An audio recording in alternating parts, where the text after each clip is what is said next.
everybody, and welcome to the third session of the Seats of Wisdom Symposium at the intersection of wisdom and action. I would like to introduce Philippe Yacine de Maison, who is one of the co-founders of the Seats of Wisdom in France. That's Les Assises de la Sagesse. And he is participating. Of course, he's French speaking, so every now and then I will translate what he's saying, and we will then take it from there. At the end of this session, when all the speakers have presented, we will have a question and answer session where the panelists will first be able to ask questions of other panelists. And then after that, if there are questions on the chat, those questions will be submitted to each speaker, if they're referencing that speaker. Donc, bienvenue tout le monde à la troisième session de Les Assises de la Sagesse, à l'intersection de la sagesse et de l'action. Je voulais présenter Philippe Yacine de Maison, qui est le cofondateur des Assises de la Sagesse en France, et qui de temps en temps va faire un petit commentaire ou donner des indications que je traduirai en anglais. Et voilà, notre premier intervenant, c'est Tenzin Wong Gil Rinpoche, qui va parler de la connexion à la source. Rinpoche a fondé l'Igmincha International en 1992 à Chapman, en Virginie, sur la côte est des États-Unis, et pas très loin d'ici. C'est une des plus anciennes traditions spirituelles du monde. Le bon bouddhisme, c'est un chemin de sagesse qui a survécu grâce aux efforts de quelques lamas dévoués, dont Tenzin Wong Gil Rinpoche. Il est avec nous aujourd'hui via vidéo qu'il a enregistré exprès pour cette session des Assises de la Sagesse.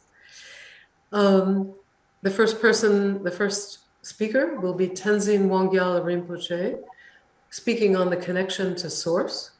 Rinpoche is a founder of Ligmincha International in 1992, located in Chapman, Virginia.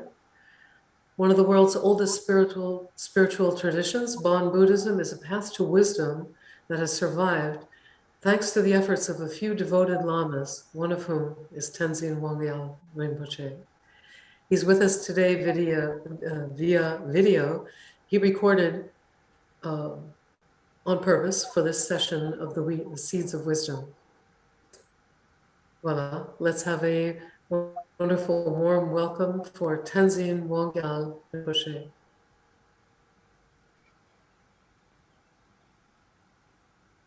So greetings, very happy to join this event with I'm guessing with a lot of other speakers. So my name is Tenzin Wong Gil. I am Tibetan Lama from Burn tradition, born in India and history most of my early life, and later coming to the West last over 30 years traveling and teaching in the West. So I'm very happy here. So today's topic, I wanted to just talk a little bit about, way the world is going, the war, or now every country is very fearful, increasing enormous amount of defense budget, uncertainty, food prices are raising, and a lot of challenges that we are facing in the world. In one way, you would think that this is the 21st century after World War I, World War II, that we have learned to not get back into this war mood, conflict mood. And but it seems like humanity has very difficult to not repeat the same mistake and learn from the mistake and move on in life. And globally speaking, that you can see it's true, But on the other hand, I think it's very true when we talk about one country, one village, uh, even one religion, one family, even one individual. The story is similar, even one's own life. So many things that we know what we shouldn't have done, so many things we know what we should have done, what we are not able to do, what we know what to do. We are not able to stop what we know we should not be doing. And collectively, a lot of sense of disharmony and damages bringing to the earth, the environment, human race. And so the core of all these things, according to the Burn tradition, according to the Dzogchen tradition, wisdom tradition, it has something to do with humanity losing connection to its source. There's so many lost souls, lost people, and we are continuously keep losing more people from our source, our truth, from ourself, from each other, to the nature. So I want to talk a little bit about this deep sense of connection. For example, even if in a bigger organism or even a smaller sense, that if you look at it in yourself, your health, whatever the condition of your health, um, not able to breathe well, not able to relax, not able to enjoy life, not able to connect with each other, not able to nourish from the nature. These problems, the health problems that we have, they are very much symptoms of some deeper things that are happening in us. But when we're trying to deal with it, we don't trying to address why my health condition, why I'm living the way life I'm living. We don't try to address ways connected. Rather, sometimes we say, I don't want you to, you control your behavior. So controlling symptoms or chopping out symptoms, like doing operation and like that, cutting it out, putting, getting rid of something in our bodies, it's not resolving the problem. If we really wanted to resolve problem like health issue, is to trace back. There's a lot of underlying emotions. There's a lot of underlying disconnected energy fields in our body. We're not connected. So these emotion, this chi, this prana, this lung, you can call different things, they're all affecting us. Like anxiety, a depression, a loneliness, sense of isolation, which is big problem during pandemic. But this problem was always there. It surfaced more during pandemic because instead of feeling isolated in the midst of so many people, feeling lonely in a big office, feeling lonely in a big apartment complex, feeling lonely in a big family, feeling lonely living with somebody, that was always there. But during pandemic, it surfaced more because you have to lock down in your own little home. So, so these emotions are always very active, 24/7, day and night. It's always there. But we don't address that. We think, what's the problem with my health? I need to go to the doctor. I need to do the operation. I need to change something in the symptom.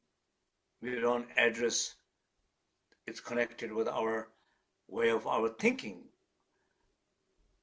It's connected to this field of emotion, destructive emotions, that which is activated all the time. So if you trace back to this emotion, then you can see, wow, 24/7, I feel this loneliness, and this loneliness has been eating me up, draining me down. Why it's happening? Why I did not recognize? Why I'm paying so much attention in a matter, in a physical manifestation of it?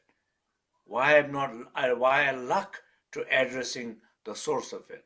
So through wisdom tradition, through meditation, through breathing, through yoga, we're trying to go back to this field of emotion and working with this emotion. As we work with this emotion more and more and more, then we realize, like a body, like these symptoms in the body, this emotion is coming from somewhere too. It's not just kind of happening. They're coming from a very specific place. Like a loneliness, like a sadness, like a feeling not worthy, coming from somewhere. What we call self-grasping mind. In Tibetan, we call nganzi or dangzi, which means self-grasping, identification with our lack of things inside, identification with our weakness, identification with our pain. Like as people say, I am sick. You have a disease, but you are not sickness. I am lost. You're having experience of being lost. You are not lost. You're here. You're right now, this very moment. You're here and now. You're not lost. You can say, I feel that way, but this deep sense of lost, I am alone, I am isolated, I am sad, I am sick, you're identifying with all those things. And then some people have a very strong sense of identification from the childhood, entire their life, like not feeling good enough. I'm not good enough. I'm not worthy enough. That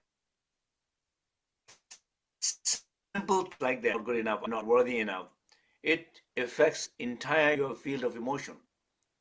You don't feel strong, able to go out there. You're not able to reach out to people. You're not able to speak up to other people. You're not able to resolve. So because you don't have this dynamic energy or positive emotions to able to manifest something in a body, able to impact change in your body. Because your identity, like they say in multiple personality, as a diagnosed, people who are multiple personality, when one personality, like say Susan, when Susan comes up, Susan does not have allergic with apple, or Susan does not, the insulin is not, medicine is not working to Susan, because Susan is not sick. But the John comes out in the same body, then the medicine is working, or then John has allergy to the apple. So in same body, one working, another identity manifestation, medicine is not working in the same physical body.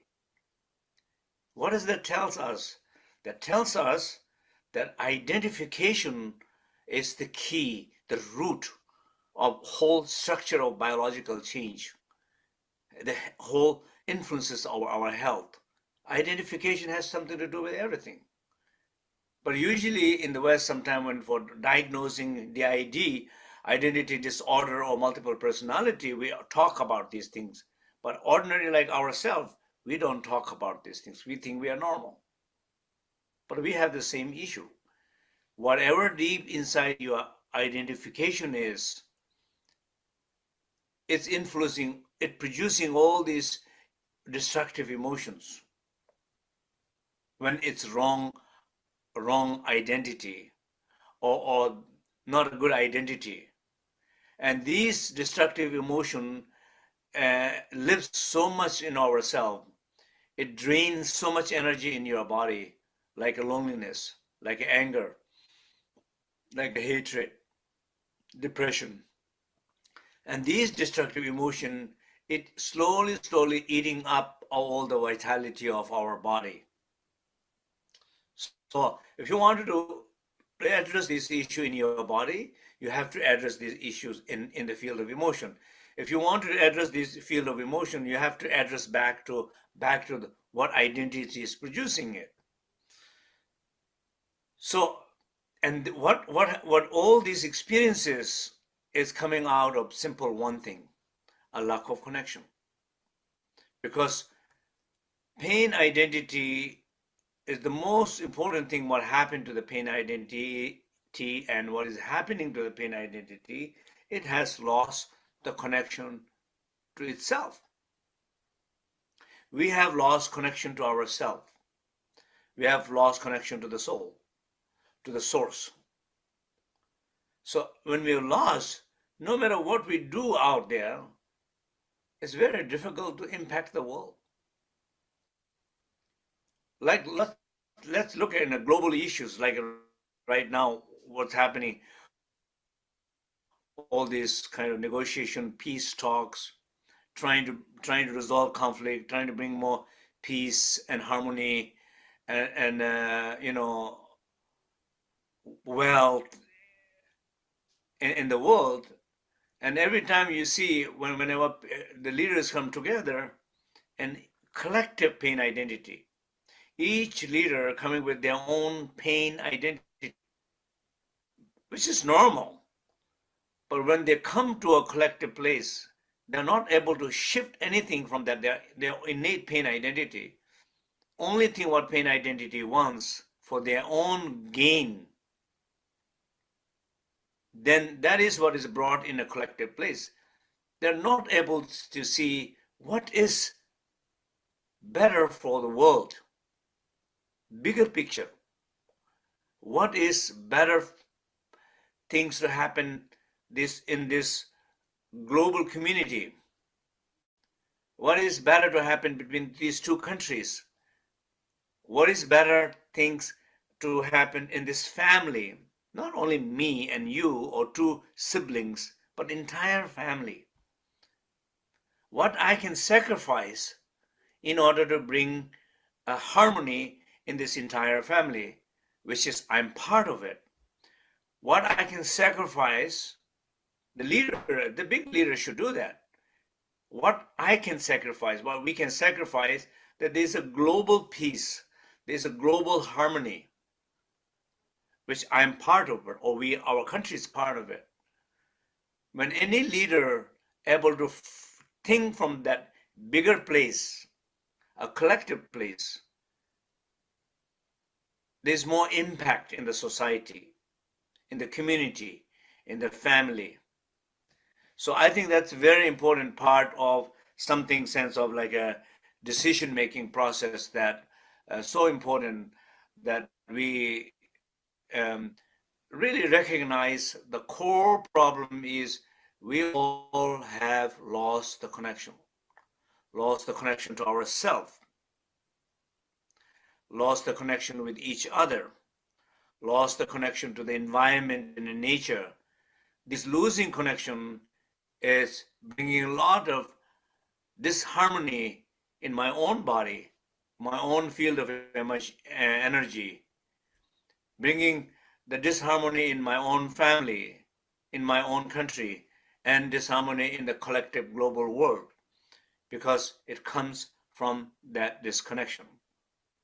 So I hope that the work that what we needed to do in order to work in a very big collective place, global issues, I hope that every leader, every individual work with themselves and find their own connection to their source and themselves, and then bring that some deep wisdom from that connection to themselves and the nature, and bring that connection, that wisdom to the rest of the world. Thank you very much. Many, many blessings and love.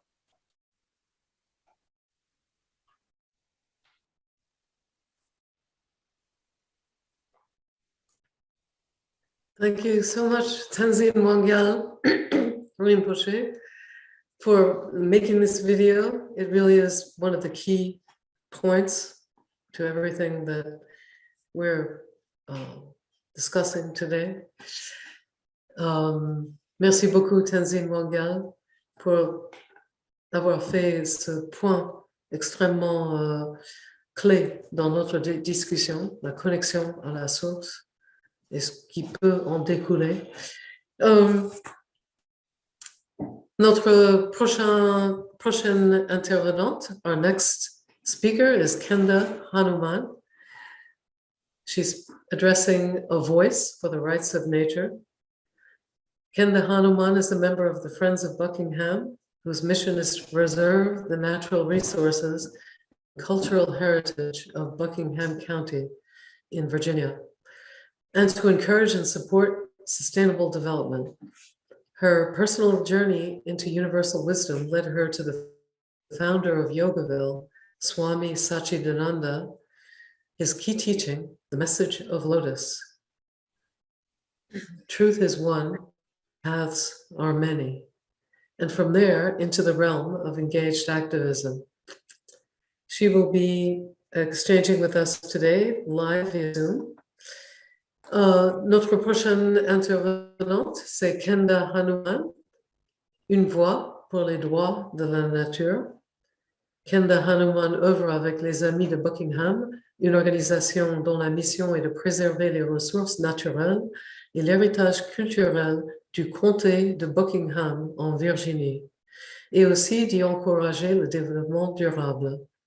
Son voyage personnel vers la sagesse universelle l'a emmené à l'enseignement clé du fondateur de Yogaville, Swami Satchidananda. Le message du lotus, la vérité est un, les chemins sont multiples. Et de là, vers le domaine de l'activisme engagé. Elle nous rejoint aujourd'hui via Zoom. Alors, nous allons accueillir Kenda Hanuman. Thank you so much for the introduction and for this opportunity to share and to learn. I so appreciate the Rinpoche's teachings on connection. A brief history of my experience here. 29 years ago, I moved to Satchidananda Ashram Yogaville, an ashram, an interfaith retreat and yoga center in Central Virginia. I had the benefit of Swami Satchidananda's weekly satsangs and his blessing of the construction of my straw bale home. In the fall of 2014, I helped co-found Friends of Buckingham to oppose the Atlantic Coast Pipeline. During that fight, I encountered the concept of community rights and the rights of nature while engaging with the Community Environmental Legal Defense Fund. Those inspiring concepts led to the co-founding of two more organizations, Buckingham We the People and the Virginia Community Rights Network. The rights of nature recognizes that nature holds inalienable rights to survive and thrive. The understanding that we are part of nature is obvious to Indigenous people. Chief Seattle is quoted in saying, "Humankind has not woven this web of life. We are but one thread within it. Whatever we do to the web, we do to ourselves. All things are bound together. All things connect." And this is becoming increasingly clear to the Western world as we suffer the consequences of our failed attempts to dominate nature. I'm including links in the chat for my references, and I hope you'll copy and save them. Put them in right now.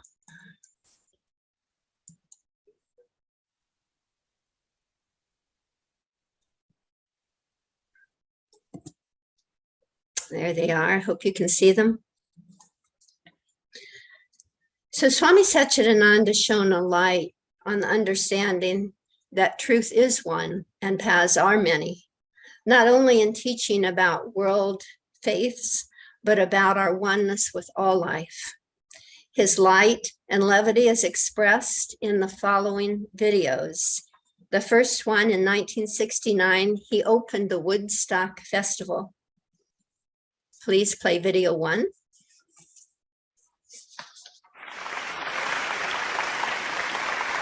America is helping everybody in the material field, but the time has come for America to help the whole world with spirituality also.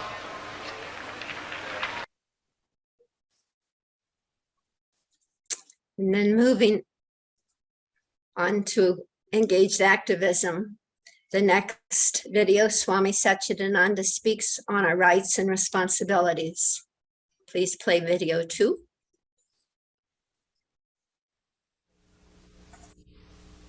What do you like to do?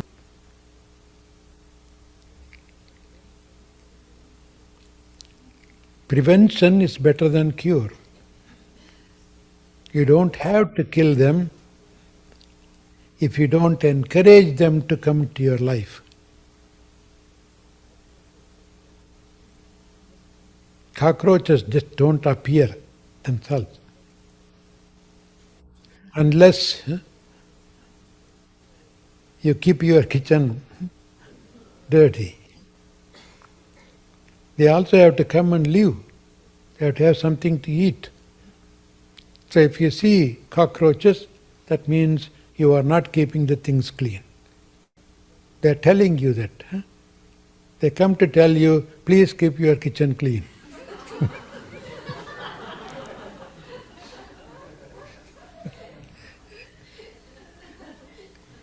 Mosquitoes also are like that. Don't keep, throw things out and have puddles here and there, stagnated water. How can they thrive if the place is absolutely clean? So instead of blaming them, take the message from them and try to keep it clean. And with all that, if they come, just tell them not to come and bother us. With all that, if everything fails, all right. Wish them for a better life. Dispose them. That's the final. Sama, Dana, Bheda, Tanda. The scripture recommends that. First bribe them. Dhanam. Sama, say nice things. Sing to them. Dana, bribe them. That means throw them something somewhere and you go there. Leave us here. Bheda, if you come and keep on doing it, I'm going to destroy you. Give them a warning. And all the three fails, then give them danda. So it's not, we shouldn't become fanatics about not killing. Of course we do kill constantly.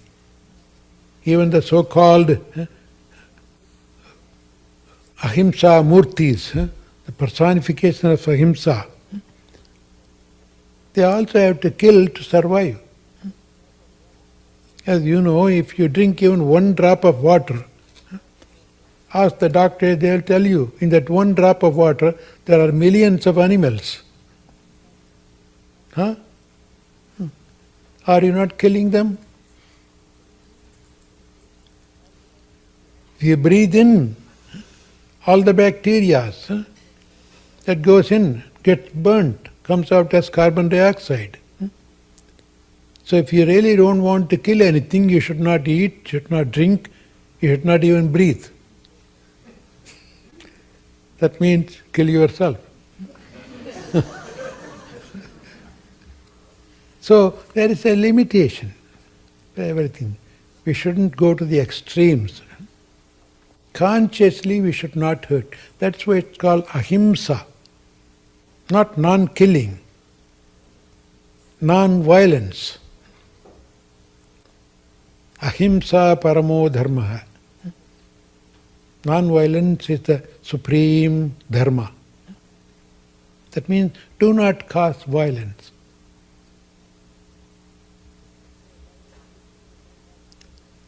So make your life possible with very little violence, if at all. There is, certainly. Even vegetarians have to destroy some of the vegetables. But unfortunately, with vegetables you don't destroy them completely. Even the rest of the stems and other things you throw, they grow into. Again, spinach, you take all the leaves and throw the stem, plant the stem, it comes up. Potato, eat one half, cut the other half into 10 pieces and plant them, you will have 10 potato plants. You can't do that with your goats and fish and chicken. Oh, I only want the thigh soup for the soup. I can plant the legs and head. And let them grow into another goat. No. So that's what. Be honest to yourself. You are not doing it for others' sake. Nobody is forcing you to do this. You have to feel free. And if you live a life of non-violence, you get blessed by all those lives. Kollan pulalai maruttani kaihuppi ella uyirum tozhum. The person stays total vegetarian, not to kill anything, and not to eat meat. Kollan pulalai maruttan. He will not kill, he will not eat. That means killed by somebody. If he makes his life like that, all the animals in the world will recognize him right away. And they will have no animosity towards you. They can feel the non-violent smell in you. No animal could be even called a wild animal.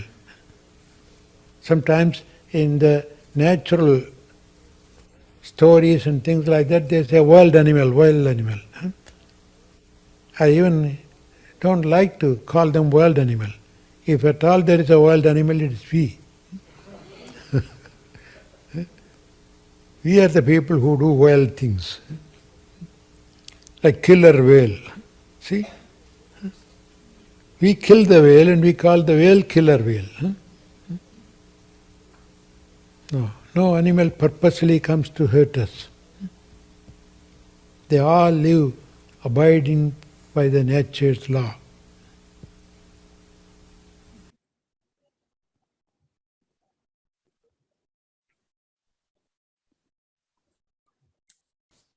And now for his talk on Mother Nature and how we're all a part of that.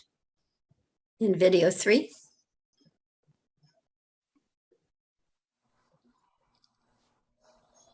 And remember, we are all part of that Mother Nature. Mother Nature is not something outside and you are different. The person who calls that there is Mother Nature is also part of it.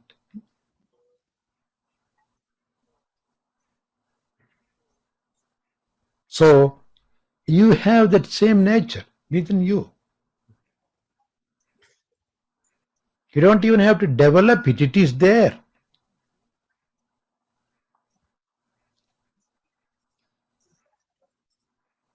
But make sure that it doesn't get covered or colored by your selfish attitude.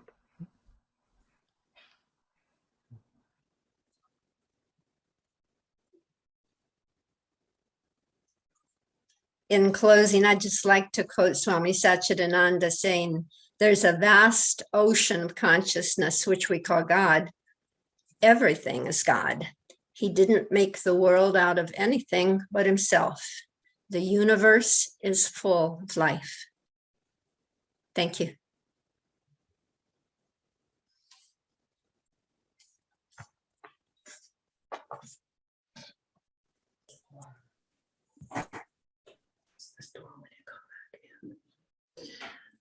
Thank you so much, Kenda.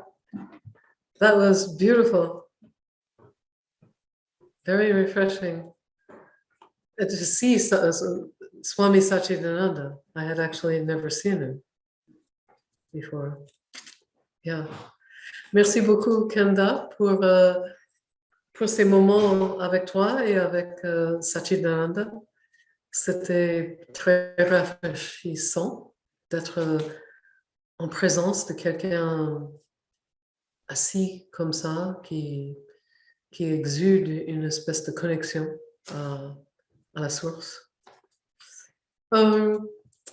Notre prochain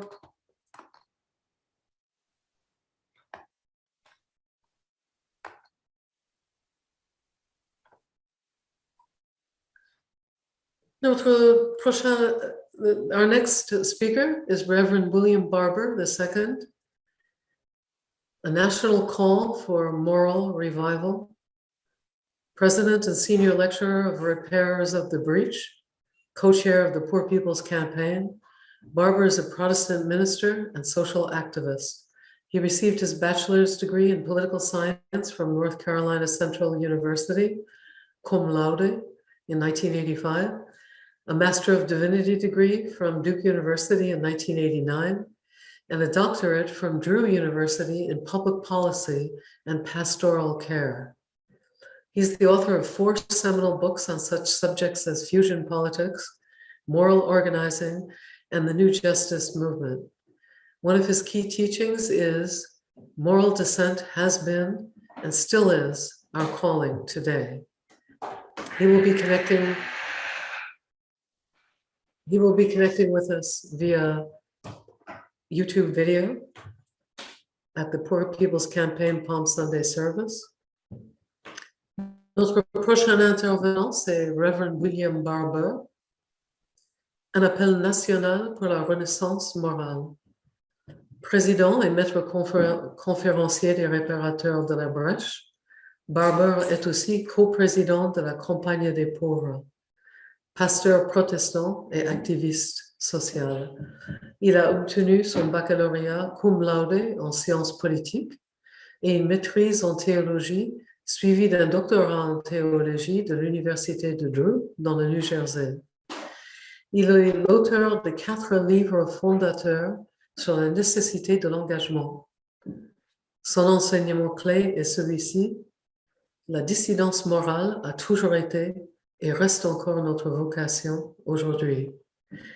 Il nous rejoint via vidéo sur YouTube lors d'un service de la journée des Palmes, le dimanche des Palmes, qui a eu lieu devant une usine de fabrique de charbon ici aux États-Unis, en West Virginie. Allons accueillir Reverend William Barber. Thank you. When we talk about Palm Sunday, there's a scripture in the Bible that says, Luke chapter 9, when the days drew near for him to be taken up, he set his face to go to Jerusalem. And then another text, Luke 18, says that when he drew near for him to be taken up, he set his face. He said to the 12, we are going to Jerusalem, and everything that is written about the Son of Man by the prophets will be accomplished, for he will be delivered over to the Gentiles and will be mocked. And for a little moment this morning, I want to talk about when we are awake, we must stand for justice. In fact, not only, some people say, I got to get woke, but I say you not only got to get woke, you got to get out of bed. Because you can be woke, and know what ought to be done, but not doing it. In 1968, near or around Palm Sunday, Dr. King preached one of his last sermons at the National Cathedral. He was on his way to the Poor People's Campaign. And his theme was, on that particular day, his theme was about going to sleep, the danger of going to sleep in a revolution. That's right, that's right. The danger of going to sleep in a revolution. And he talked about how dangerous it was to go to sleep, how dangerous it was to be asleep when everything is happening around you. And he challenged folk not to be asleep. That's right. He said, you can't be asleep. That's right. Jesus was very awoke when he went to Jerusalem. He was wide awake. Merci beaucoup, Reverend Barber. Ça me fait toujours quelque chose de très fort de voir ce morceau. Et je ne sais pas si vous avez entendu derrière, il y a le bruit d'une espèce d'alarme que l'usine a lâché pendant tout le service de ce dimanche des palmiers. L'usine a lâché ce bruit désagréable. En tout cas, thank you so much, Reverend Barber, for this beautiful excerpt. Every time I hear it, I have a feeling of being awake, being a little more awake than I was before. Donc, j'ai toujours une sensation d'être plus éveillée à force de regarder cet extrait de vidéo que je n'étais avant. Voilà, j'aimerais présenter notre prochaine intervenante. Our next speaker will be Paula Mann, a place called Monroe, where practical wisdom was handed down from generation to generation. Paula is an 8th generation West Virginian, an organic goat farmer and videographer with Mountain Media Productions, a company created to document resistance to the Mountain Valley Pipeline and evidence of malfeasance in its mode of operation. She will be speaking about how and why practical wisdom has been lost to recent generations and the impact this loss has on life. Paula Mann est donc notre prochaine intervenante sur un endroit appelé Monroe, où la sagesse pratique a été transmise de génération en génération. Paula est une Virginienne occidentale de 8e génération, éleveuse de chèvres biologiques et vidéographe chez Mountain Media Productions, une société créée pour documenter la résistance au Mountain Valley Pipeline et des preuves de malfaisance dans son mode de fonctionnement. Elle a une chaîne sur YouTube où on peut voir les vidéos qu'elle a produites, qui s'appelle Mountain Media Productions. Maintenant, en présentiel, elle abordera le sujet de comment et pourquoi la sagesse pratique a été perdue par des générations récentes et l'impact de cette perte sur la vie. On va bien accueillir Paula et je vais juste préparer un petit écran ici.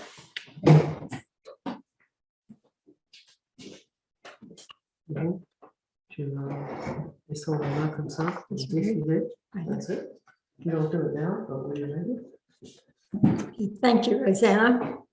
And I'm going to talk today about how we have lost our connection to wisdom and nature.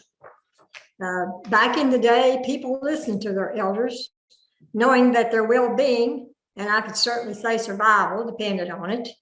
The knowledge of the elders was naturally integrated by one generation and passed on to the next. That knowledge was based on observation of how things worked, whether it be weather, tools, farm animals, insects, plants, earth, trees, clothing, and shelter. People made their own houses. My husband and I built our house, and my grandfather built several houses he lived in over the years. Our elders had a strong connection with nature. They worked out in nature, and they worked in the soil, plowing the fields and gardening, in the woods, cutting firewood, gathering berries and edible plants, hunting game, And while doing these things, they learned a lot about nature, which was very valuable to them, like how to tell what the weather would be. When I was a kid, my grandpa would say, when you heard the train whistle from the train at Talcott, which is around 12 miles northwest from where we lived, there would be bad weather coming. If you heard the train whistle from Rich Creek, Virginia, which is southwest, about the same distance away as Talcott, there would be good weather coming. As a curious kid, I started watching this, and I discovered it was true. Another thing our elders knew and passed down through generations was that if you placed a board flat in light moon, it would draw the board up. But if it were a dark moon, the board would be drawn down. And this was very handy if you had a bowed board that needed to be straightened out. When I was a kid, my mother would take me on walks in the woods and fields around where we lived. My husband and I still live on that same piece of property. She would show me flowers, plants, trees, insects, and many other things, and teach me their names and what they were. I saw tadpoles hatch from the frog eggs. I saw them develop into frogs. I saw firsthand the cycle of nature in the world around me. Our elders knew how to track game so they could have meat for winter. They did not go to a game farm somewhere and pay to shoot a tame animal standing out in an open field looking at them. They did not ride on a four-wheeler through the woods scaring all the game away. They had to hunt their game and know how and where to find it. They had the knowledge to do that. And it was not a sport to them, it was a part of survival. They too knew how to butcher the game when they killed it. They didn't have to take it somewhere to have it done. People spent more time outside in the real world and less time inside. When I was a kid, we spent time playing in the creeks, riding bikes, hiking over the hills. Then TV came along and people started sitting in front of it for hours and hours. No more sitting out on the porch at night, listening to whippoorwills, owls, and other night creatures. Now you don't see any kids riding their bikes, looking for turtles, swimming in the creek. They're all inside, being stuck into a reality that represents maybe 1% of what's really out there and makes it into the total reality. Characters on TV took the place of people's friends and relatives. Before TV, people visited, sat on porches and talked, shared knowledge. The older ones shared what they had learned with the younger ones. Children knew their aunts, uncles, grandparents. They had strong family ties. Not a lot of young people now, a lot of young people don't even know their relatives very well, if at all, not even their grandparents. Now it is now it is computers, cell phones. Kids and adults alike are constantly on cell phones or computers, texting or playing games. These devices are fine if used properly, but they're taking us away from our connection with one another and with nature. We're living in a world that are not reality. When education came in, it was about people, making people literate. So you learn how to read. In the beginning, what we read still had some wisdom in it, some logic, and some common sense. Now people are learning how to memorize, but not to think. Memorized information can be useful, but for true and accurate application of information to a specific situation, you have to know how to think. There's nothing that can replace that. You must have common sense with the knowledge. You cannot believe everything we read. We must use reasoning to figure it if it is true or not. Does it work or not? And will it work? People think computers have all the answers. Go ahead, Google it. Anything you want to know. But now, how many people really know anything? How many people now have real common sense? How many people can really focus on something and stick to it to resolve a real-time problem? Another issue we have is attention span. Back in the day, roads had names that meant something. Now the government just comes up with some nice sounding name that has nothing to do with the place. so it is cut off from its roots, its reason for being. A road has become a way to speed through space without noticing anything.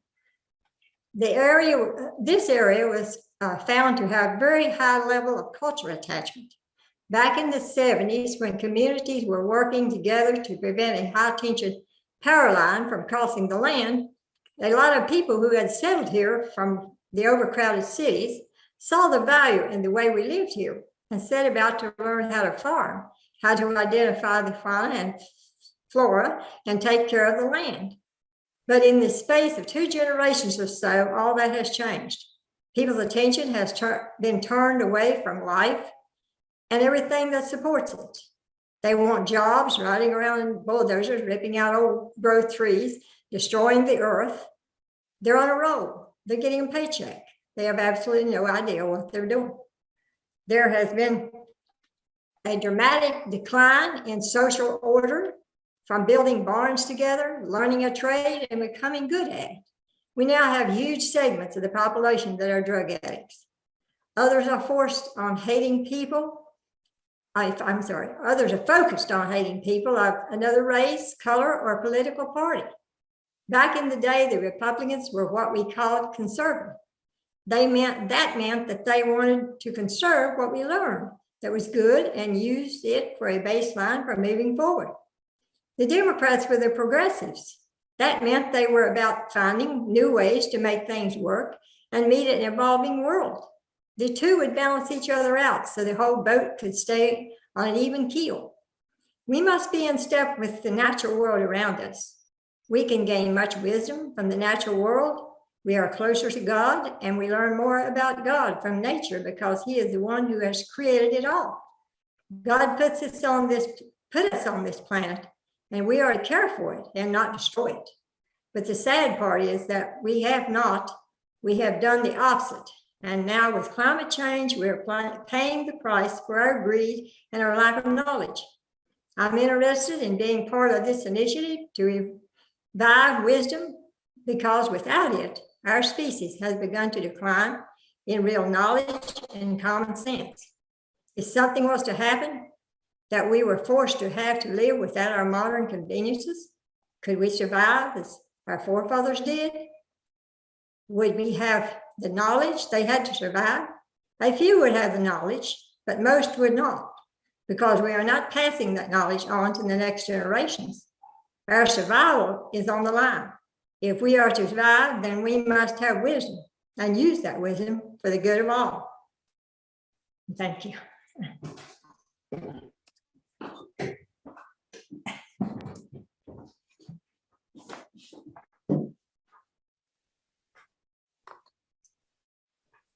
Thank you so much, Paula. That was an incredible introduction to what it's like to be here in this section of West Virginia and the kind of quality people that you can meet here and who can share the wisdom that they have with you, as Paula has done, and so has her husband, shared a lot of wisdom, shared a lot of their incredible goat products, cheese that she makes, and a know-how in just all these matters of being connected to life, yeah. And the knowledge is just passed down to me. Right, and bien sûr, as she's saying, it's knowledge that was passed down to her, and yet it's alive still in this person that you just saw on this symposium. Donc, merci beaucoup, Paula. C'est vraiment, moi je suis honorée de vivre parmi des gens, certaines personnes qui sont toujours en connexion avec la source de la connaissance pratique et en même temps spirituelle, parce que les deux sont inextricables, surtout dans la manière dont c'est vécu ici. Et je suis vraiment honorée de te connaître. I'm looking at her and speaking to her in French, but anyway. The next person we have here is Mikasi Horanek, Harvesting Seeds of Resistance for Future Generations. Mickasee is a member of the Ponca Nation, one of 5 tribes living in the region northwest of the Mississippi River. He's also one of the famous water protectors of Standing Rock, an historically unprecedented gathering that took place in resistance to the Dakota Access Pipeline, which was commissioned to transport crude oil through miles of indigenous Dakota Sioux lands, too often targeted for refineries and factories that pollute the environment and cause abnormal rates of cancer in the environment, in the environing population.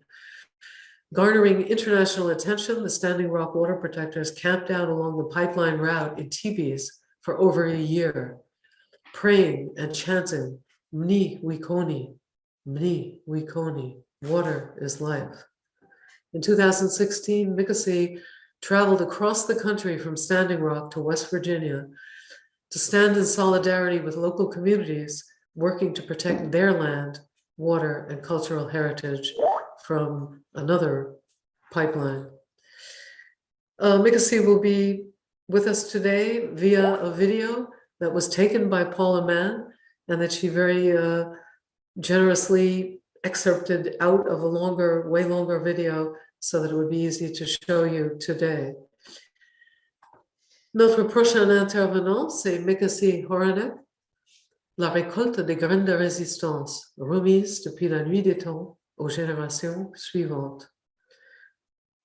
Membre de la nation Ponca, l'un des 5 tribus au nord-est du fleuve Mississippi, Mickasee est aussi un des protecteurs d'eau de Standing Rock, un rassemblement historique face au projet climaticide du Dakota Access Pipeline, un oléoduc traversant les terres indigènes Sioux, trop souvent visé pour l'installation de raffineries et d'usines qui polluent l'environnement et provoquent des taux anormaux de cancer dans les populations environnantes.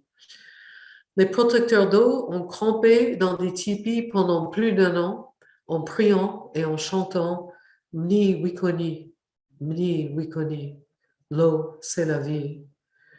De Standing Rock à la Virginie occidentale, Mickasee a traversé les États-Unis pour se tenir aux côtés des communautés locales qui œuvrent ici aussi pour sauvegarder leurs terres, leur eau et leur héritage culturel. Eux aussi menacés par un pipeline oléoduc massif qui traverse 303 miles de terrain. Mickasee était avec nous aujourd'hui via vidéo un vidéo que Paula a pris quand il est venu ici pour faire cette récolte des graines de résistance. On avait planté ils sont venus avec le maïs ancestral et on l'avait planté tout le long du pipeline, ce pipeline-ci, pour semer une espèce de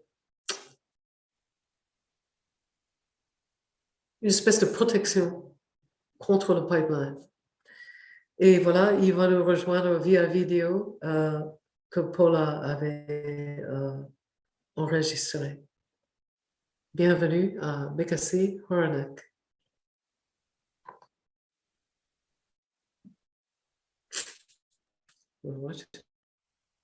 My mother explained it to me.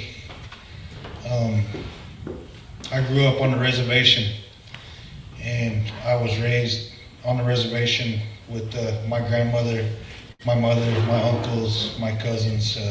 We have a large family, and I didn't really spend much time off the reservation as a child. So I didn't travel outside of my comfort zone a lot when I was younger. When I did leave home, it was usually to go to another reservation. And though I am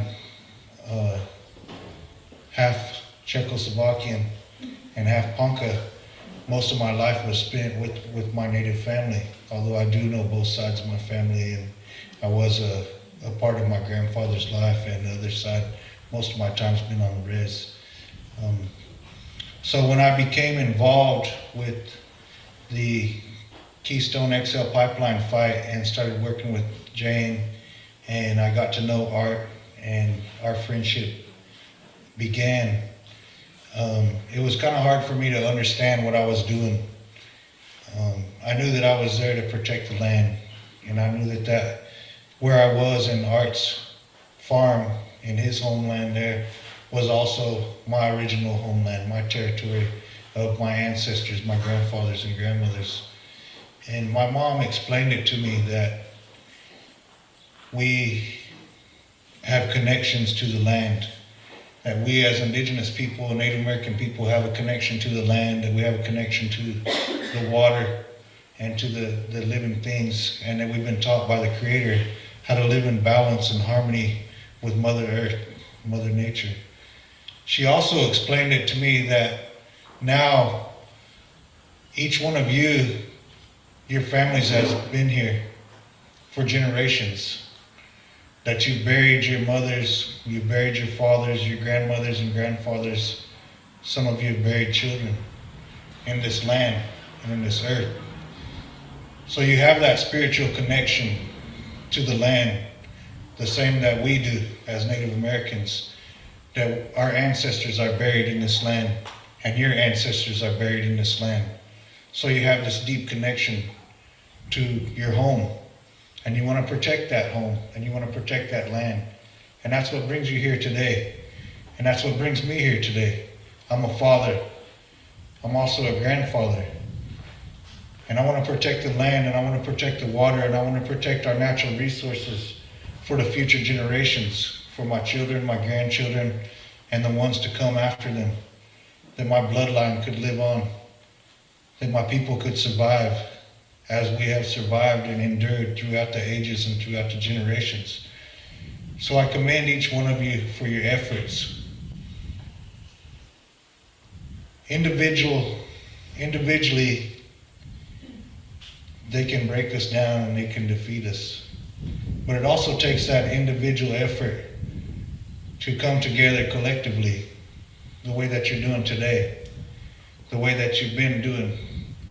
When we started the Keystone XL pipeline fight, I actually started in Canada, and I talked to the people up there, and we discussed different strategies and what could we do to stop the pipeline.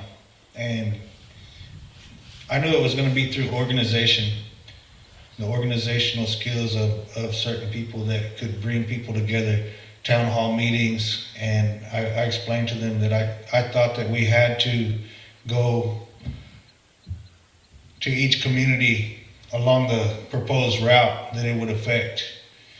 And that strategy needs to be implemented on every pipeline fight.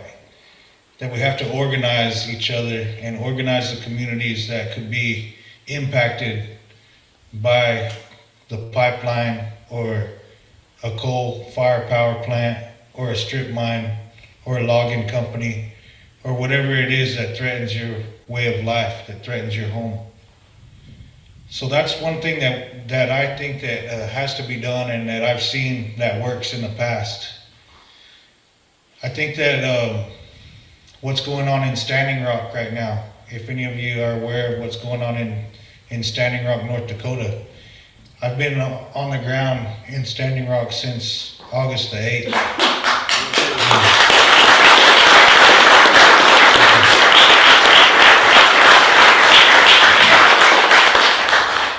That day on August the 8th, when I arrived at Standing Rock, there was a 48-hour notice of construction, that they were going to start constructing a pipeline within 48 hours. There was 35 people at the camp, at the Sacred Stone camp at Standing Rock that day. Not much more people than that's in this group here, probably less actually.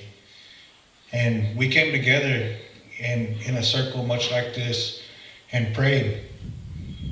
And that's how we began that movement. That's what that movement started as. Actually, on April 1st of this year, a smaller group of 4 people came together and started the prayer camp at Sacred Stone. And they camped out there since then, since April 1st. And so it doesn't have to be a big, huge movement or a big, huge group to begin these fights. It just has to be a collective effort, an individual effort to collectively do something, to stop this pipeline, to stop corporate greed, to stop these oil companies, and whatever it is that threatens our way of life, that threatens the way of life of our children and our future generations. Each one of us as mothers and fathers and grandmothers and grandfathers know that we want a better life for our children than the life that we have. And I think that's what we work towards, and that's what we work for our entire lives, is to provide a better life for our children. So when we're protecting the water and we're protecting the air and we're protecting the land, that's what we're doing, is we're trying to make a better life for our children, to ensure that they can exist in a good way, in a peaceful way, in a harmonic way with Mother Earth. And I believe that through our collective efforts that that's possible. And through the global awakening and the global awareness that's going on right now, that fossil fuels are dead, and it's time to move into the future of renewable energies, that we can make that happen. So once again, I want to say thank you, and I think that you all deserve a round of applause, each one of you, for what you're doing here. And I believe that it's time for the next generation to also step up and be a part of these meetings and to be a part of these movements. Last night I spoke and I told the people there that the movement in Standing Rock was started by the youth. The youth were the ones that took the initiative to run from North Dakota to Washington, D.C. to bring awareness about the pipeline, to bring awareness about the contamination, to bring awareness about environmental racism and environmental genocide on the Standing Rock people, on the Lakota people, Nakota people, Dakota people, the 300 nations that are represented, all of the allies that have come from every walk of life. We all have a stake in this. We all have a common ground. We all breathe air. We all drink water. We all need healthy food to survive. We all live on the land. That's our commonality. That's our common ground. That's what brings us together, and that's what keeps us connected. And I'm proud to be here today. I'm proud to be in West Virginia and stand in solidarity with each one of you. I plan on coming back here, and I'm very thankful to be back here today. I came here in the springtime. It was beautiful. Everything was blooming out. It was a beautiful time of year, and now sitting here at the table and watching the leaves fall in the trees behind the building here. It's another beautiful time to be here with you in this beautiful land. I know that some of you have brought water and some of you have brought some soil, and we did a water ceremony next to the creek down here just a little while ago before we came. And I'm going to ask each one of you to do your own ceremony, because it doesn't take me to be here for you to pray or for you to have a ceremony on your land, for you to be connected with the land or to be connected with the animals or the birds or the life that's around you. Take that water and take that soil back to the place that's special to you in your heart and put it down there and pray what's on your heart and what's on your mind. Pray for yourself, pray for your land, pray for your water, pray for your children. Your prayers are strong. Your prayers will be heard by the Creator. I feel that, and I know that. So I'm going to ask you each to take those back to your homes and take them to that place that's most sacred to you, and use it in a good way and talk to the Creator and send your voice to the universe. So I want to say thank you once again, and I hope that our paths cross, and next time we're celebrating the defeat of this pipeline. So thank you.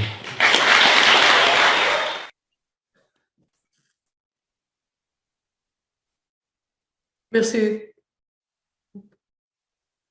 Merci beaucoup, Mekasi Horanek, pour nous donner l'occasion de revivre ce moment où j'étais là, devant la scène sur laquelle il était là, avec toute la communauté d'ici qui était là pour la récolte de ce maïs. J'en ai encore de ce maïs que j'ai décidé de garder.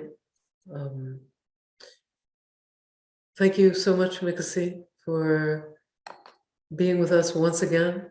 It is a real pleasure to see you. Every single time I get a feeling of some strong vibratory connection between us and you, and all of us being really basically one. Yeah, it's very powerful. The next person, better go get him.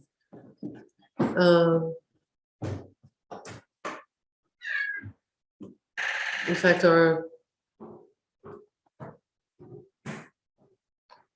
next speaker is Ashby Berkeley, the Sweet Springs Resort Park, a sustainable development and historical restoration project. Ashby was raised along the banks of the Greenbrier River in Penn Springs. That's one of the many springs of this area. He was raised there at the end of World War II by parents who had worked in the coal fields of rural West Virginia.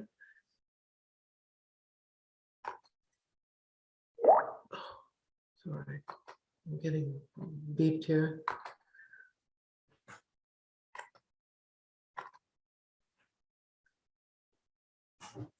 He graduated as a master chef from the Culinary Institute of America at the University of New Haven in Connecticut.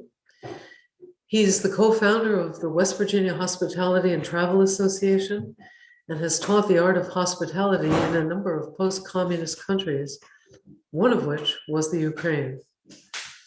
Ashby also has successfully restored several historic sites in West Virginia, including the Penn Springs Hotel, which he owned and operated during the 90s, and the Riverside Inn, a James-era restaurant internationally famous for its culinary quality and colonial atmosphere.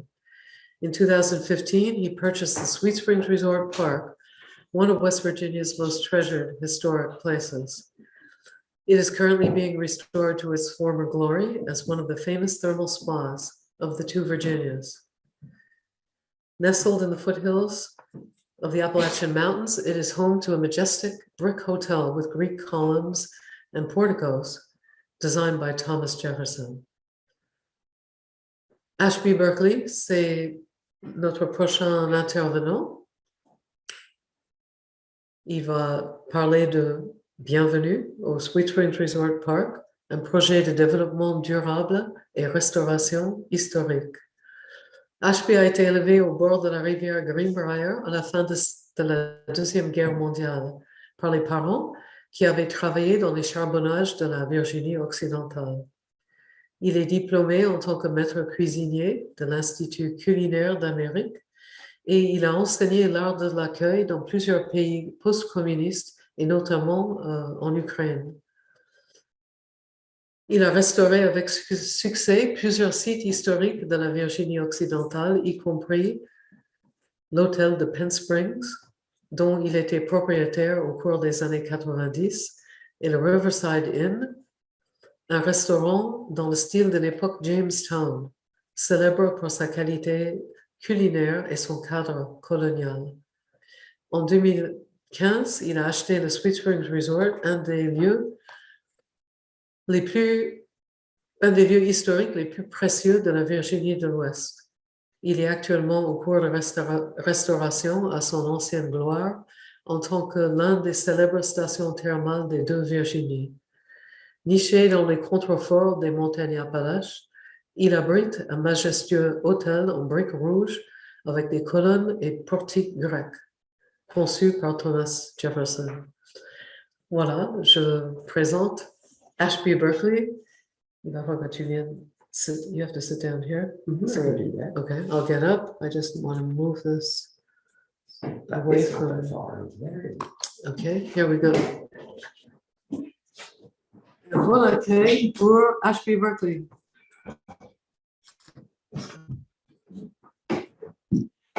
Good afternoon. Welcome to Sweet Springs Resort Park. I'm really looking forward to the opportunity to tell you a little about our dream and about our location and about what is happening here.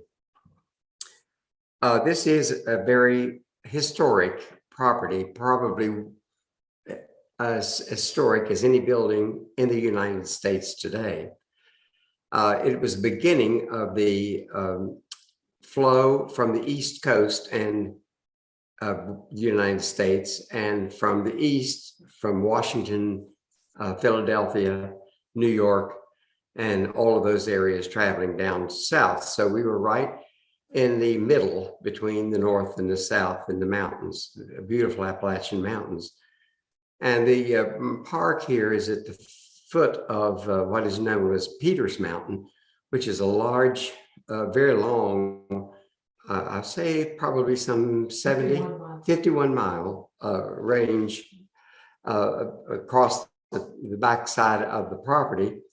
And it has 7 beautiful mountain springs that are tapped and go into a 700,000 reservoir of water for the convenience or for the use of the resort property and the village of Sweet Springs.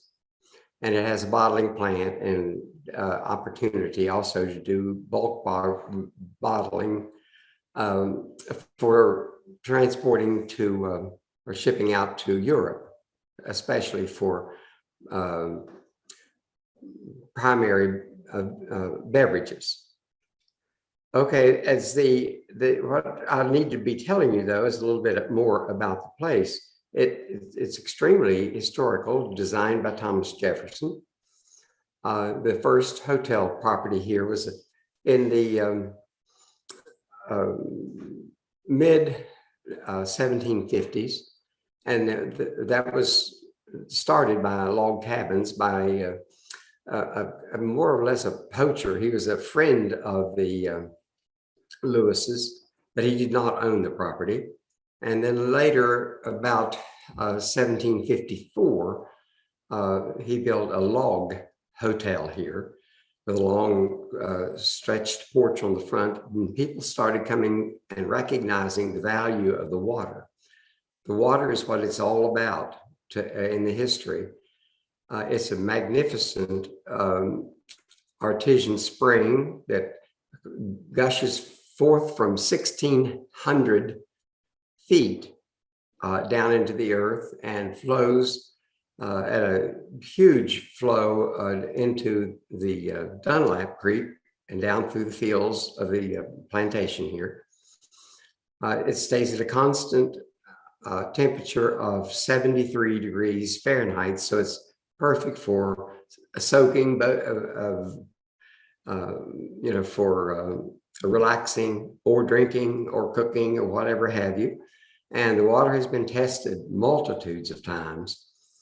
As I said, we have a bottling plant here that we're not using right now because our primary interest at this particular time is to save the historic structures on this property. We have here about 30 acres of grounds, and there are a minimum of 12 very historic buildings on this 12 acres. And we are planning and working toward purchasing or leasing the 655 acres that adjoins this property. We actually have a lease on it now, but it is kind of questionable how long we'll be able to keep it because the lease is with the state of West Virginia. It is the historic farm that was with this property when it was an 800 acre tract of a plantation.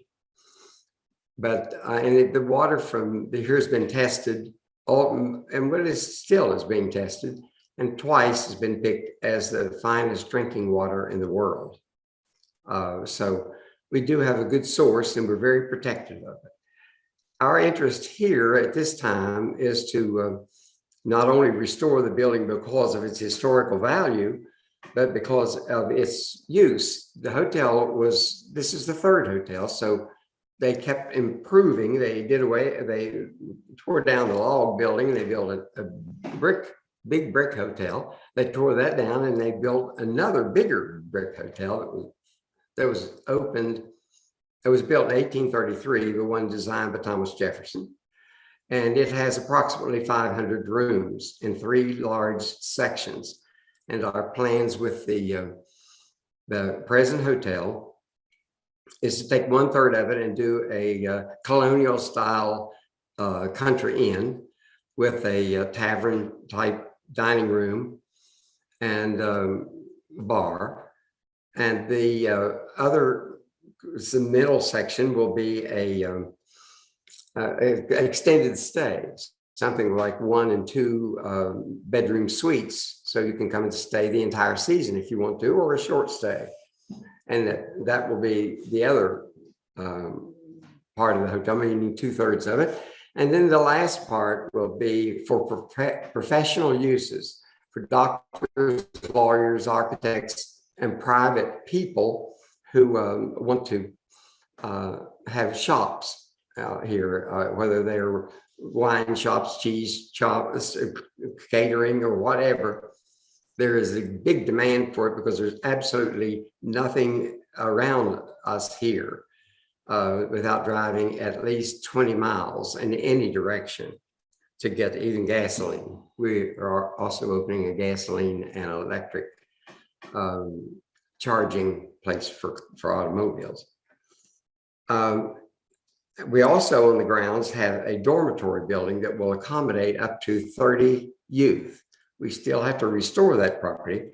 And one of our primary purposes here is to start counseling and working with youth, some as a bonus of their of whatever they're interested in doing, and some as counseling and assistance for inner city children.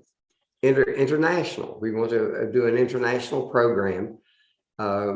Fortunately, we have Roseanne here and other people who can speak in several languages, and we would invite mentors and advisors to come in. We'd like to teach golf, soccer, swimming, different ball games. And the idea there would be to get them out in the country, show them that you can be self-sufficient, because we intend to be an organic farm. We're inviting the farmers and the people in the area to take small sections of the 650 acres, so like 1/4 of an acre, half acre, or a whole acre for organic gardening. And they can take their share out, and we can take the other part and use it for the dining rooms and for the dining rooms for the young people. And some things will be sold, and we'll have a farmer's market. What's left over, we will sell commercially. This is what I did with my last hotel that I retired. As you can see from all this gray hair, I'm not 16 anymore or even 21, but I love my work.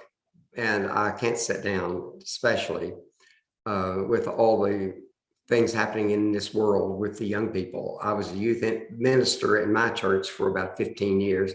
And we used to come here and sing Christmas carols and do Easter egg hunts with the senior citizens. My mother was a supervisor who brought prisoners here to work in the fields and in the laundry and in the kitchen and so forth and so on. So I practically grew up in this place. And we could not begin to go anywhere that I know, especially in the Virginias, West Virginia or Virginia, North Carolina, or the Appalachians, I should say. We couldn't touch what we have here for less than $25 to $30 million. We were very lucky. We bought this in a public auction. It was forecast that they were going to tear down the historic structures, and there's 12 of them, and close down the pool, which is wonderful mineral pool of the 83-degree Fahrenheit temperature. We couldn't touch it. So we're out here where it's clean, it's green. We've got room for hiking, horseback riding. We've got large barns. We can have camping facilities on the mountain. We can join up with the Allegheny Trail, which is 100 miles long, and we can actually join up with the Appalachian Trail as well and be a takeout place for people from all over the world that to come here and stay here, and we'll have all types of clean and positive counseling with not only with young people, but with generally anyone who needs help. We won't be in a sanatorium where we are taking incarcerated people or mentally ill to the point where they have to be incarcerated. That's not the idea. But we, right now, we're in the midst of a fundraiser. We have spent about $2 million here so far. Everybody that works here is a volunteer. We have no paid workers, laborers. We pay expenses for them, but everybody that works here, and they do things like plant trees, plant flowers, clean the grounds, do everything that is done here. And that's very encouraging to know that they're that interested in living this dream and working this dream. It's not just going to be in and out in a year. We hope to leave something that will really contribute. We're now getting ready to start a $1 million fund to purchase the 650 acres that we have leased, because that would make that property much more secure. Right now we have a 30-year lease on it, 5 years, which is gone, it's 25. And we're restricted there because we can't put permanent housing on it.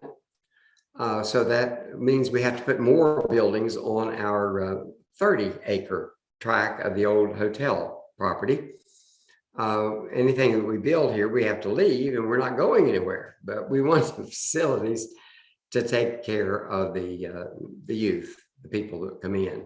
We have already gotten a golf driving range and 3 greens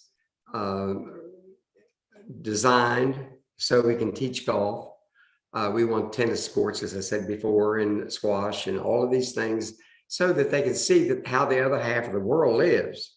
And we have teachers who will come and work and teach free, just in order to help the young people.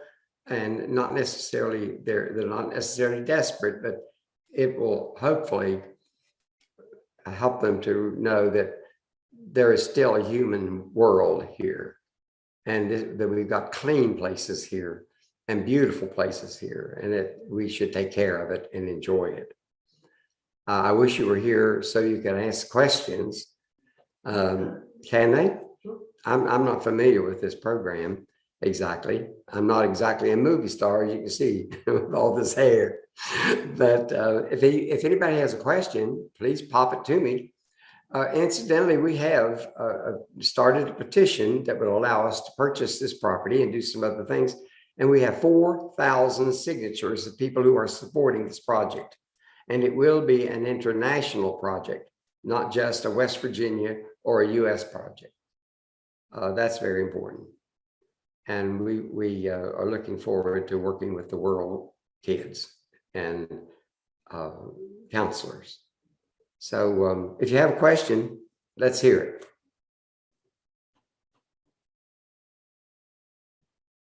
Don't hear anybody saying yay or no, or what's the matter with you? You're crazy to start this. It's not our first episode. As I said before, I was a youth minister for years. I don't do hard preaching and screaming and hollering and telling people what they do. I think it's very important with impressionable young people, especially teenagers and young adults, to set the example and let them see that there is a better way to live than it is to preach to them. And sometimes if they can be involved in sports or art or music, we have I have a niece who is an art teacher and a music teacher, and she wants to give lessons here. I could go on and on and on. There's a lot of people who want to get involved with this as soon as we have lodging, dining, and the staff to carry it. And we're going to do it, whether we get the 600 acres or not. We're going to do what we started with this wonderful old hotel, and just hope that the Lord takes us the rest of the way. Anybody have a question? I think I need to say them in French without the questions. Okay. Just not in English. Yeah. Yeah. You want me to scoot up? Yeah. Okay, your monitor is here. Thank you very To much. get me out of trouble. Thank you very much. Thank you so much, Ashby, for taking us on a tour of the project here. Maintenant, donc, oh, the questions will come after we have one more person that's going to be speaking. Oh, the whole thing disappeared somewhere. Okay. I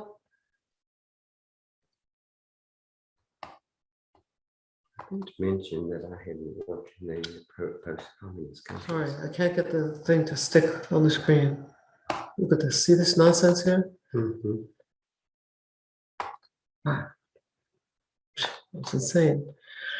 OK, nous allons avoir donc une question et réponse après la dernière intervenante. We will have the questions and answers after the last speaker.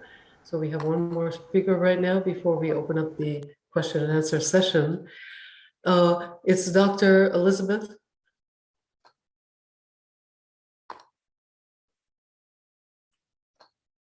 Kapu'u Wailani Lindsay. She will be talking about curating humanity's heritage. The wisdom of elders is part of a collective narrative, humanity's DNA, and we can't afford to lose it. Dr. Lindsay holds a doctorate in cultural anthropology. She was raised by her Hawaiian elders and is the first female to become a fellow at the National Geographic Society, where she spearheads initiatives to preserve Polynesian culture. She has lived among the world's most remarkable cultures to bear witness to their wisdom and mastery. Her quest has given her the opportunity to learn from some of the greatest teachers of our time, including His Holiness, the Dalai Lama. She'll be with us today via a video entitled Ancient Wisdom for a Modern World. Dr. Elisabeth Kapu'u Wailani Lindsay est notre prochaine intervenante. Elle a un projet de sauvegarder le patrimoine de l'humanité, car la sagesse des aînés fait partie d'un récit collectif, fait partie de l'ADN de l'humanité, et nous ne pouvons pas nous permettre de le perdre. Elisabeth est titulaire d'un doctorat en anthropologie culturelle. Elle a été élevée par ses aînés hawaïens et elle est la première femme à devenir boursier de la Société géographique nationale, où elle dirige les initiatives visant à préserver la culture polynésienne. Elle a vécu parmi les cultures les plus remarquables du monde pour être témoin de leur sagesse et leur maîtrise. Sa quête lui a fourni l'occasion d'apprendre de certains des plus grands enseignants de notre temps, y compris sa sainteté, le Dalai Lama. Elle nous rejoint aujourd'hui via vidéo intitulée La sagesse ancienne pour un monde moderne. Nous allons accueillir donc maintenant Dr. Elisabeth Kapu'u Wailani Lindsay.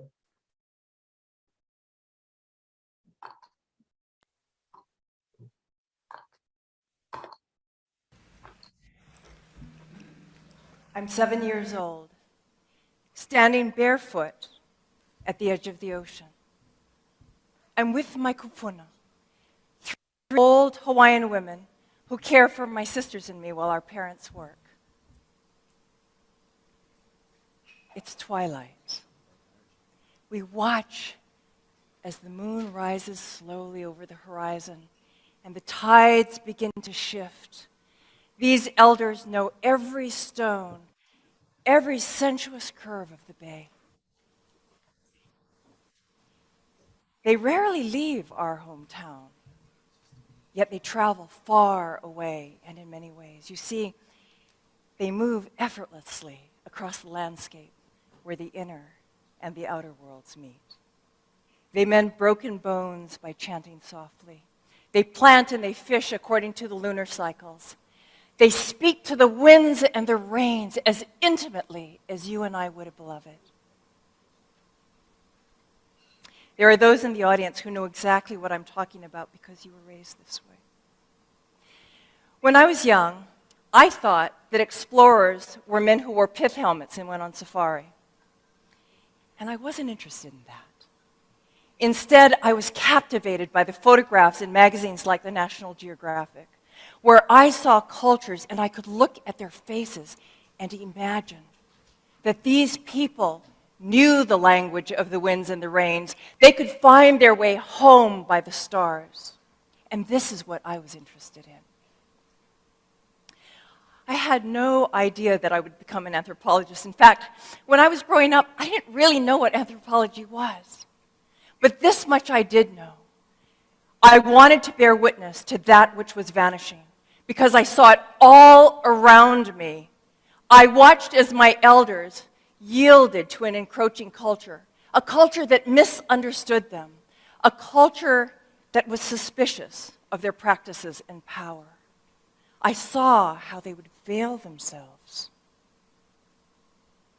and their mana'o. They would not speak up, they would not stand out. It was their way of surviving. And I wonder sometimes, now that I'm much older, where in my life do I yield? Where do I not stand up and speak out? Where do I hush the voice of that barefoot girl whose hair blows wild and free and whose heart knows the way? At the ocean with my kupuna when I was 7, they predicted that the time would come when the world would be in trouble. They said that it would be because we forgot who we are, that we ceased to remember an ancient memory, a deep knowing. It's the stories. The stories will help them find their way home. Baby girl, remember the stories. I'm on a small island in Micronesia with a 6-man film crew. We have no running water, no power, very little contact with the outside world. It's paradise. Except we have one small problem. We have 5,000 pounds of provisions, medical supplies, food, water, film gear. There's no transportation. The only thing with wheels is an old cart. So here I am, pushing an old wheelbarrow, loaded with film equipment, trying to catch up with the guys who are now on the other side of the island. And I'm moving this thing as hard and as fast as it will go down this narrow, bumpy path. And walking toward me is a Micronesian chief. And he's slow, and he's elegant. He's like an elder statesman. And I, in contrast, am frantic and unsteady. And when our paths meet, something happens that absolutely stops me in my tracks. Dr. Lindsay, why you go so fast? So I explained to him, crew's on the other side of the island, we're losing daylight. You all have watches. But you have no time.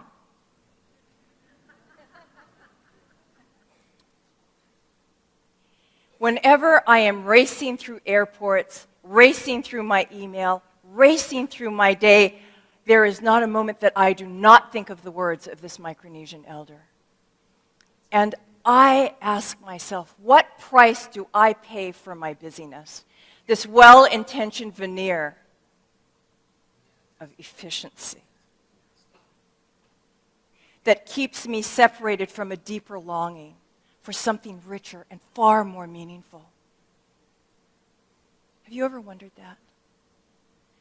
Perhaps someday we'll come to know that faster is not always better and that more is never enough.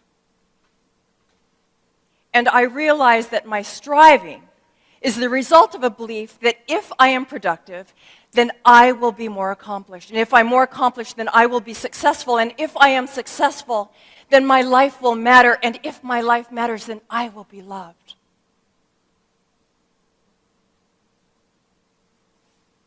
It's exhausting.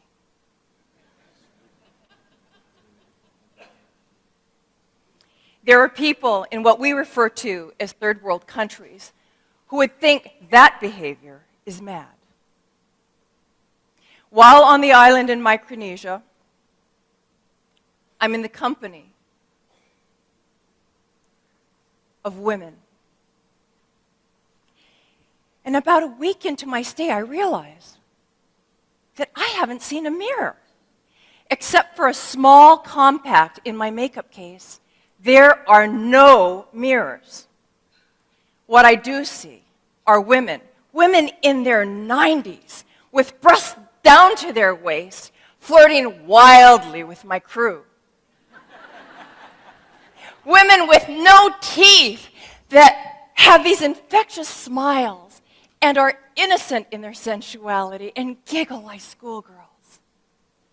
They are beautiful, and they have a complete disregard for the size of their waist. They don't care. You cannot tell them otherwise. I want to be like them when I'm 90. I mean, who am I kidding? I want to be like them now. On one of my trips to India, I'm walking down a dusty road, and I see this beautiful woman dressed in this elegant sari, and as I get closer, I realize that she is squatting, trying to repair a pothole in the road using cow dung. Cow dung. And so I say to the interpreter, why would a woman dress so elegantly to do this kind of work? And so he asks her, and without hesitation, she says in her beautiful dialect, I dress for the divine.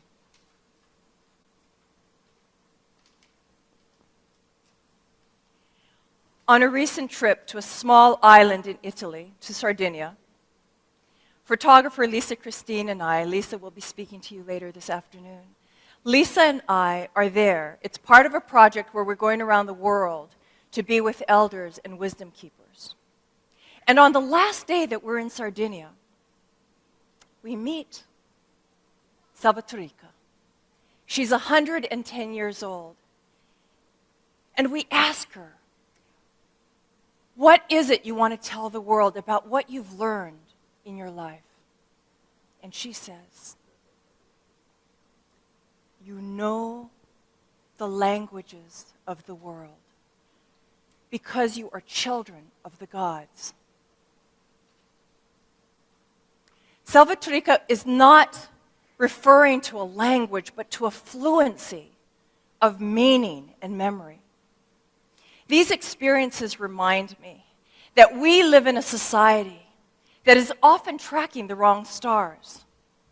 It's as though we're referring to a map that someone else is using in order to find our way home, someone else's measurements of our value, someone else's skewed perspective, sets of numbers on a scale, or the size of our clothes, or the size of our bank accounts, or our homes, to tell us if we are worthy.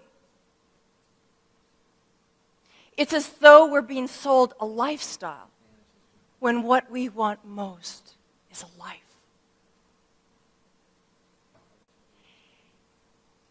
We are prostrating before false gods of consumption and commerce and celebrity. And the only thing that keeps this illusion alive is our accepting the lie that we are not enough just as we are. Just as we are. Now, the lessons of the people that I have met along the way may appear to be simple, when in fact they demand a deep orientation, a recalibration of our lives. They demand a courage and a willingness to leave the familiar and to set sail toward shores of silence where the answers that we seek most are waiting for us. This is where the real treasure lies. This is where the map, the most important map of all exists, the map of the human heart. This is where we will become the most alive. And isn't it interesting that there are so many of us that would sooner hop a plane and fly halfway around the world than to explore the inner regions of our lives. So what is it that's keeping us on the outer banks of this territory? What are we so afraid of? I'm not afraid of dying. If you knew some of the crazy things I've done to access remote parts of the world, you'd understand. So what is it that terrifies me? I'm afraid of guarding my heart. I am afraid of loving courageously. I know the searing pain of loss when my husband died 5 years ago. I am afraid of betraying that barefoot girl by not standing up and speaking out for what I believe in. Let me close by telling you this story. I called the last remaining kupuna who raised me. Mamalaka, it's Elizabeth. Get all dressed up. We're going out to celebrate. I have some good news. I just got a new job. So I drive to Honolulu, from Honolulu to Kahuku. It's about an hour's north. And she's sitting in the front of her little hale. She's probably been waiting for me for the last hour. She's wearing her lauhala hat with a freshly made plumeria lei and her matching lauhala bag, both of which she'd woven years ago. She's so cute in her bright mu'umu'u that stops here and her knee-high stockings that don't reach the hem. Away. So we go and we have a great dinner, and on the way home when I'm driving her back, we stop off at the beach where we spent so many years of our lives together. And we're sitting there under the stars. Now, she hasn't asked me all evening about this new job. And this is something I will always remember. As we sit, I can feel that she's watching me silently, studying me.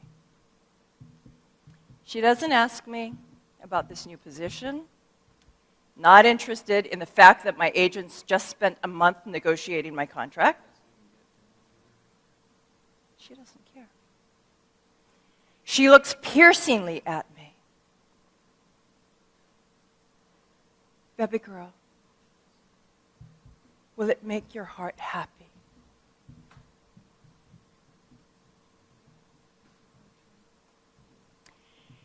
And so my story ends where it began, at the ocean's edge with my beloved kupuna.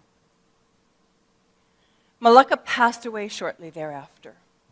And since her death, this is what I've come to realize. That some of our greatest explorers wear lauhala hats and not pith helmets. And that you don't have to travel to remote parts of the world to find that which is most rare and valuable.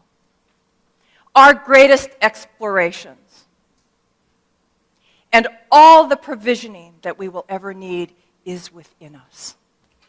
So today, let's make a pact.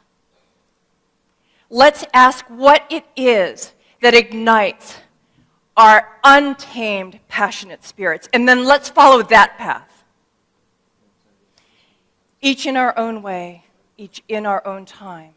Because what the world needs most is for us to remember our way home. To remember that we are enough just as we are. And to remember that we are children of the gods.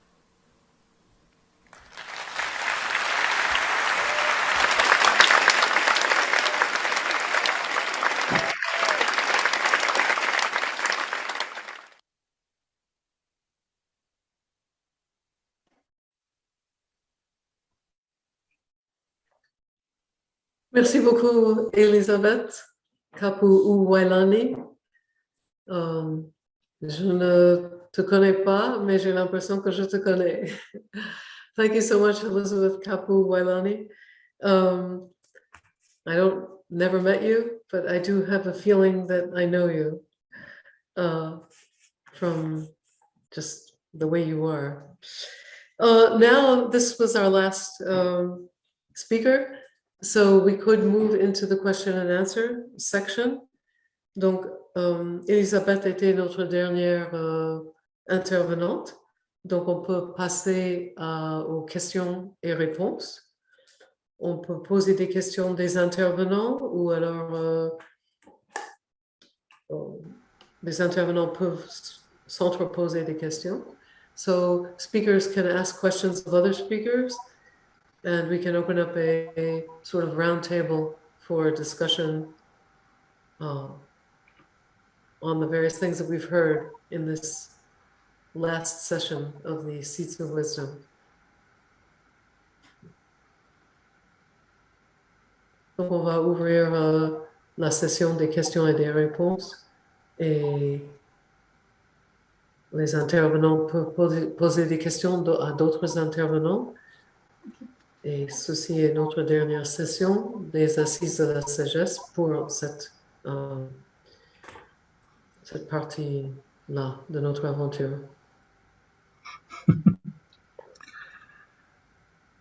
Peut-être pour... Vas-y, dis-moi.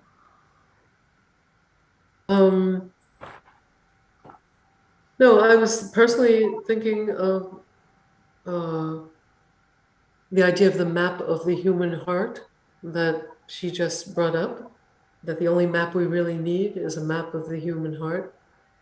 And I was thinking of how it links to the various things that have been said by other speakers, whether it be Tenzin Wong Gil speaking of connecting to source, which is another way of saying the map of the human heart, whether it be Kenda, who opened us to the teachings of Satchidananda, who brought us back to a certain center in our way of dealing with the world, instead of an exaggerated, overly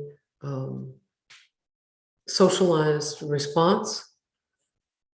For example, to insects, oh my God, a spider. And how it struck the various people who've been listening that there is this thread that's winding through these various presentations. So I'm asking a question of the people who were witnesses to the unfolding of these various presentations. Do we see a thread running through them? I guess I'm asking that to anyone who might want to answer that. Well, I think so. I have not been here to hear all the speakers, but it strikes me that what I have heard is that people are, I know we are, and I think everybody so far that I've listened to, are thinking more about what they can do for others than do for themselves. I mean, the concern is not what's in this for me or what's in this for someone else, but how can I contribute to the understanding of human empathy and understanding, because I think that's what we need in this country and in the world.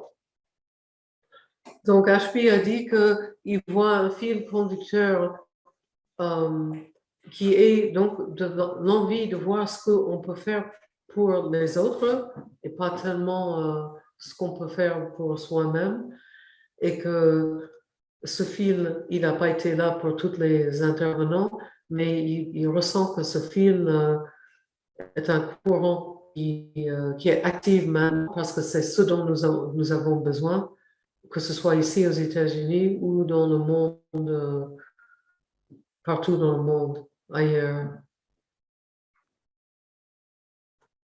How about you, Paula? Do you have something you'd like to say? No, I think he's done said it all. I agree with him when he said. Yeah.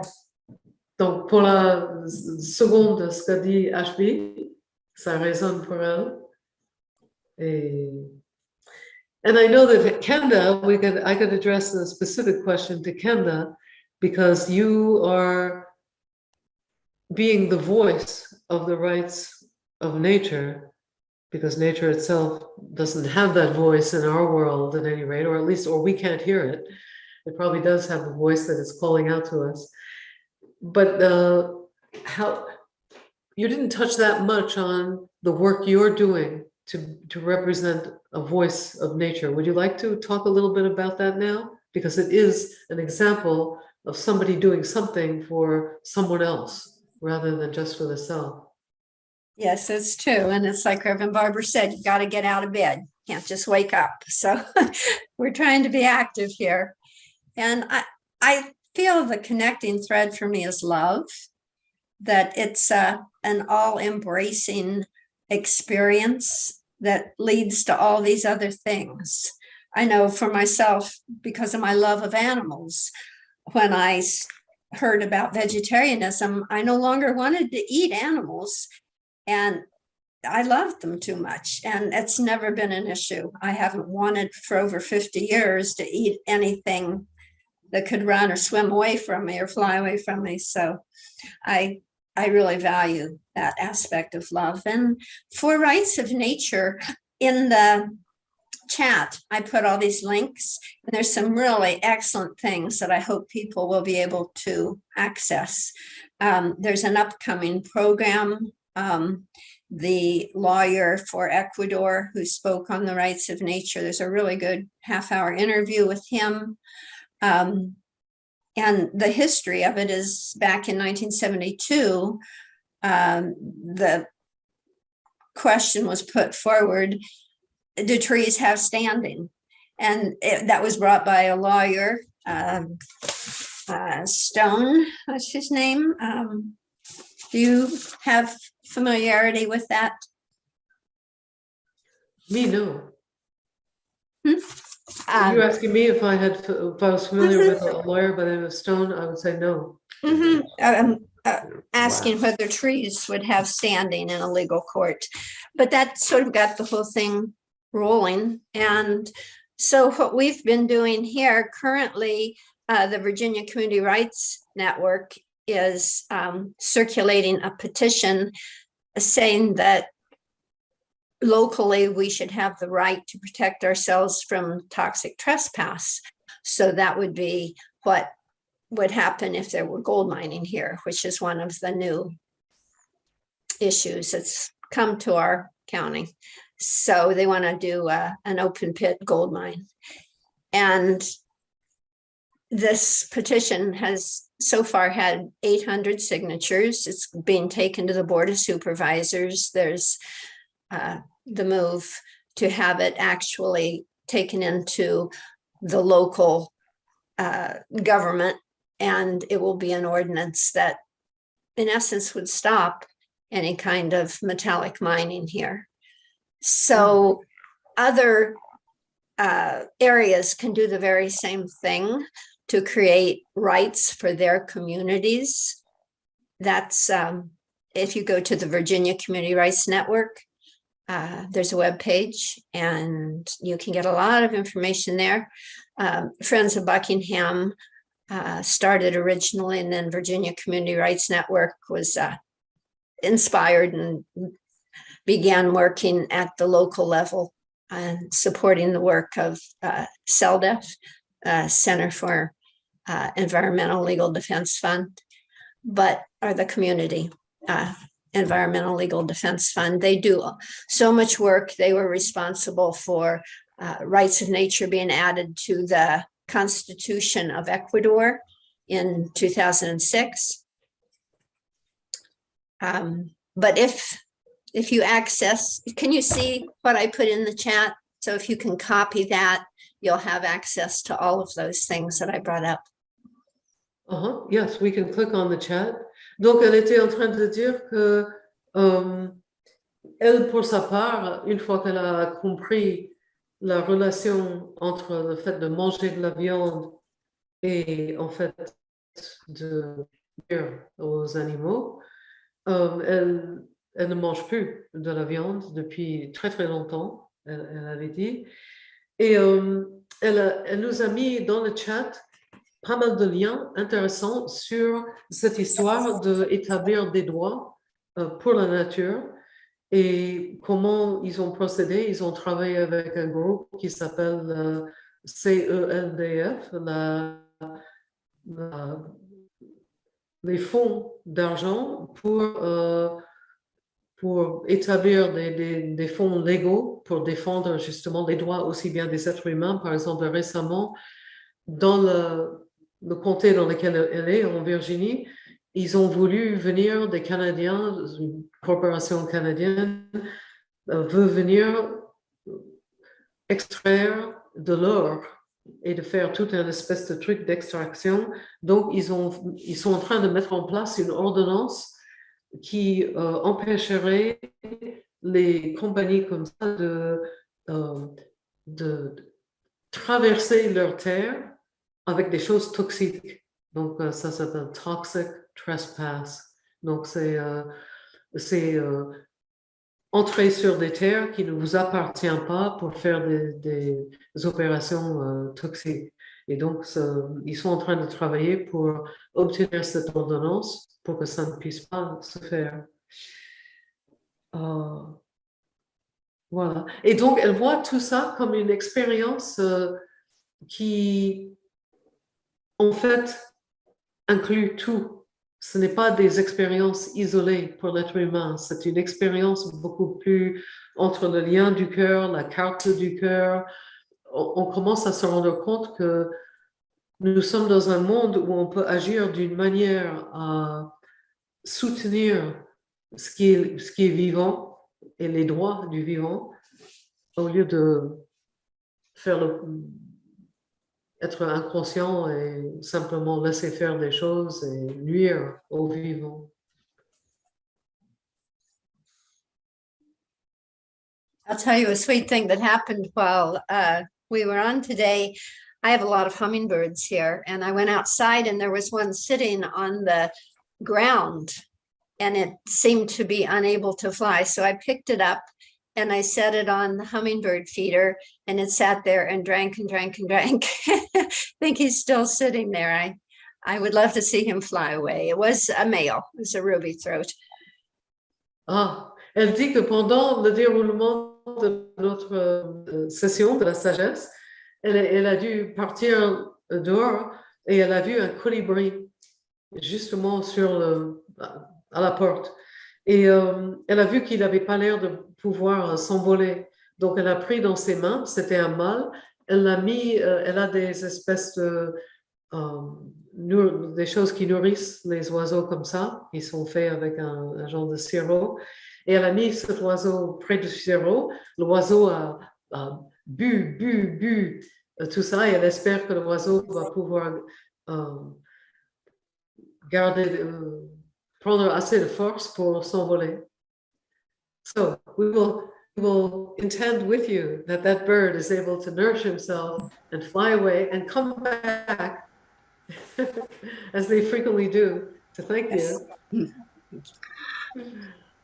Tu peux dire que c'est une belle métaphore de la sagesse qui a toujours nourri l'humanité, donné à boire à l'humanité, et que l'humanité aujourd'hui en a besoin parce elle a soif et qu'elle est dans une situation difficile et qu'elle a besoin de cette sagesse pour prendre son envol, comme l'eau qu'elle a donnée. Parce que l'eau, c'est toujours le symbole de l'esprit. Yeah, he said that this was a beautiful metaphor for this notion of wisdom, because our spirit always needs this water, and the water that you were giving through the food that you had put there for the hummingbird is a beautiful metaphor for the whole thing that we're actually doing here, which is to activate the water, the flow of this ancient knowledge through all of us, through our bodies, through our minds, through our beings.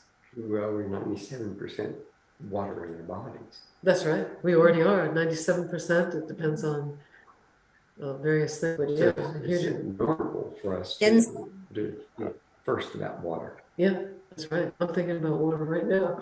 Me too. In Sanskrit, that divine water is called Amrit. It's divine nectar. Ah, cette eau en sanskrit, ça s'appelle Amrit. Oui, Dans oui. le sanskrit. Oui, et ça veut dire l'eau divin. L'eau divine qui nous aide. Amrit. Oh, beautiful. Amrit. Yeah. Thank you, Kenda. How are we doing for time? Because I don't have a time on the screen right here. Il y a une question dans le... I would like to thank les Assises de la Sagesse France. And I don't know if everybody realizes that, but right now it's about, is it 10 o'clock du soir in France? There is another question from Chad Yes. Oba. Will the Sweet Springs plans include a therapeutic bodywork services? What is that question? Wait a minute. We didn't understand that. It will include what? A therapeutic bodywork services. Oh, okay. She wants to know if the Sweet Springs Resort is going to include therapeutic bodywork sessions. Yes, yes. In fact, we have a physician of physical therapy who will be working here. We already have most of the equipment and the baths and all of that. And the hotel on every floor has a room for soaking tubs in the healing spring, right, that's piped into the hotel, so you can soak without even leaving the hotel in the warm mineral water. And Kenda is going to be invited, and so is Dominica. Yeah. Invité pour venir. Yeah, the whole thing about this place is about water, that of its existence, of the reason that it is here. My personal feeling is that it's a way to reach people who needs to experience it and get involved, and this will give us a way to do that in a very sincere and honest and true way. Mm-hmm. Can you share your petition? Would you like those of us outside of West Virginia to sign your petition? That would be fantastic. We would like it from everybody in the world. Can you share? We have signatures from 8 different countries now, because we are convincing the Department of Agriculture that they need to turn this property loose. It's just been having cattle grazing on it, so that it can be used in a more productive way, and it still could be used for agriculture. Yeah. Will you share that petition? Will you share a link to that petition?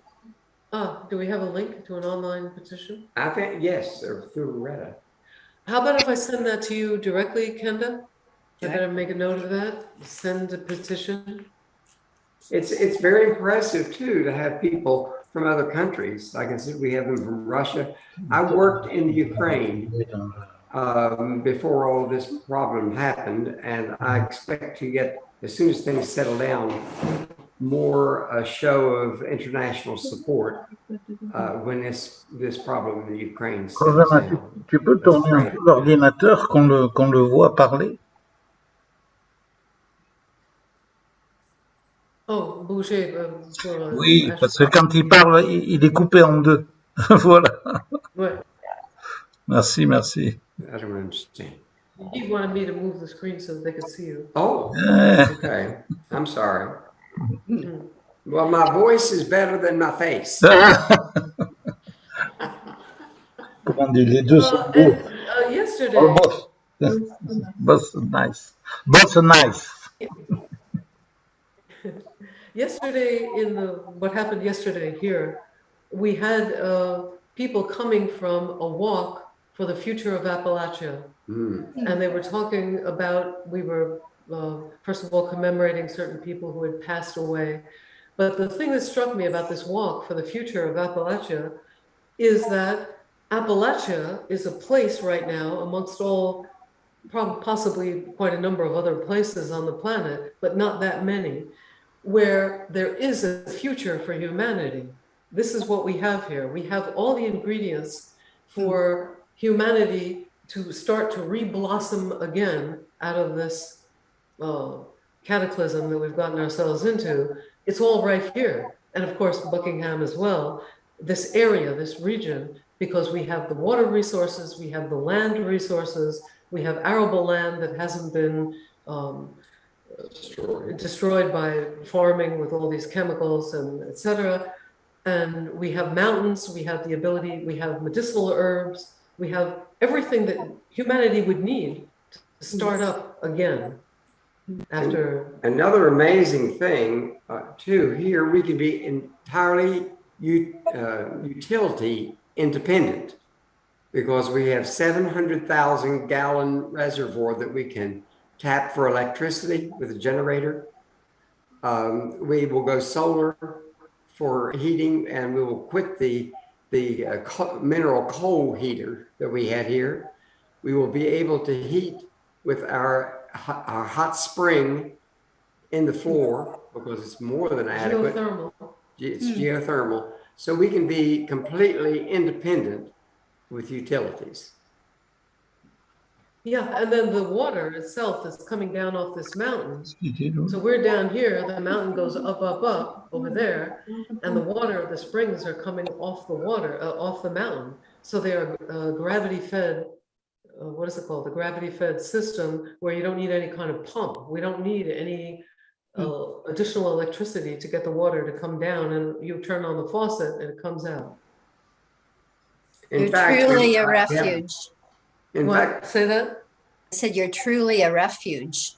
Yes, absolutely. Yes, it's a refuge. That's a good, excellent word. Thank you. We also, it has to be repaired, but we also have a underground house that we can store fresh foods and things like that. And it was a potato house because the first floor of the hotel, which everyone thinks of as a basement, it is not. It's the first floor because it's above the ground. Was the slave quarters when this was a plantation, and the rooms where the shops will be now was for crop storage. So we actually have cold storage without any utility cost. West Virginia needs to be declared as preservation land. You know what I would love to do, and maybe Kenda, you would be interested in this, let me know. Create a sustainable corridor of a cultural heritage area that we would obtain with UNESCO. It would include West Virginia, Virginia, going over towards Buckingham, and whoever wants to be in it. And we would try to obtain that status from UNESCO, because in Europe, and I'm sure the French people can attest to this, all the water resources have been consecrated and designated as special sites. They are part of a UNESCO World Heritage Site already, and they have done it, they've gotten it protected, whereas here, we are sitting on top of all these incredible things, and yet they're not protected. Anything could come in at any moment and take them away.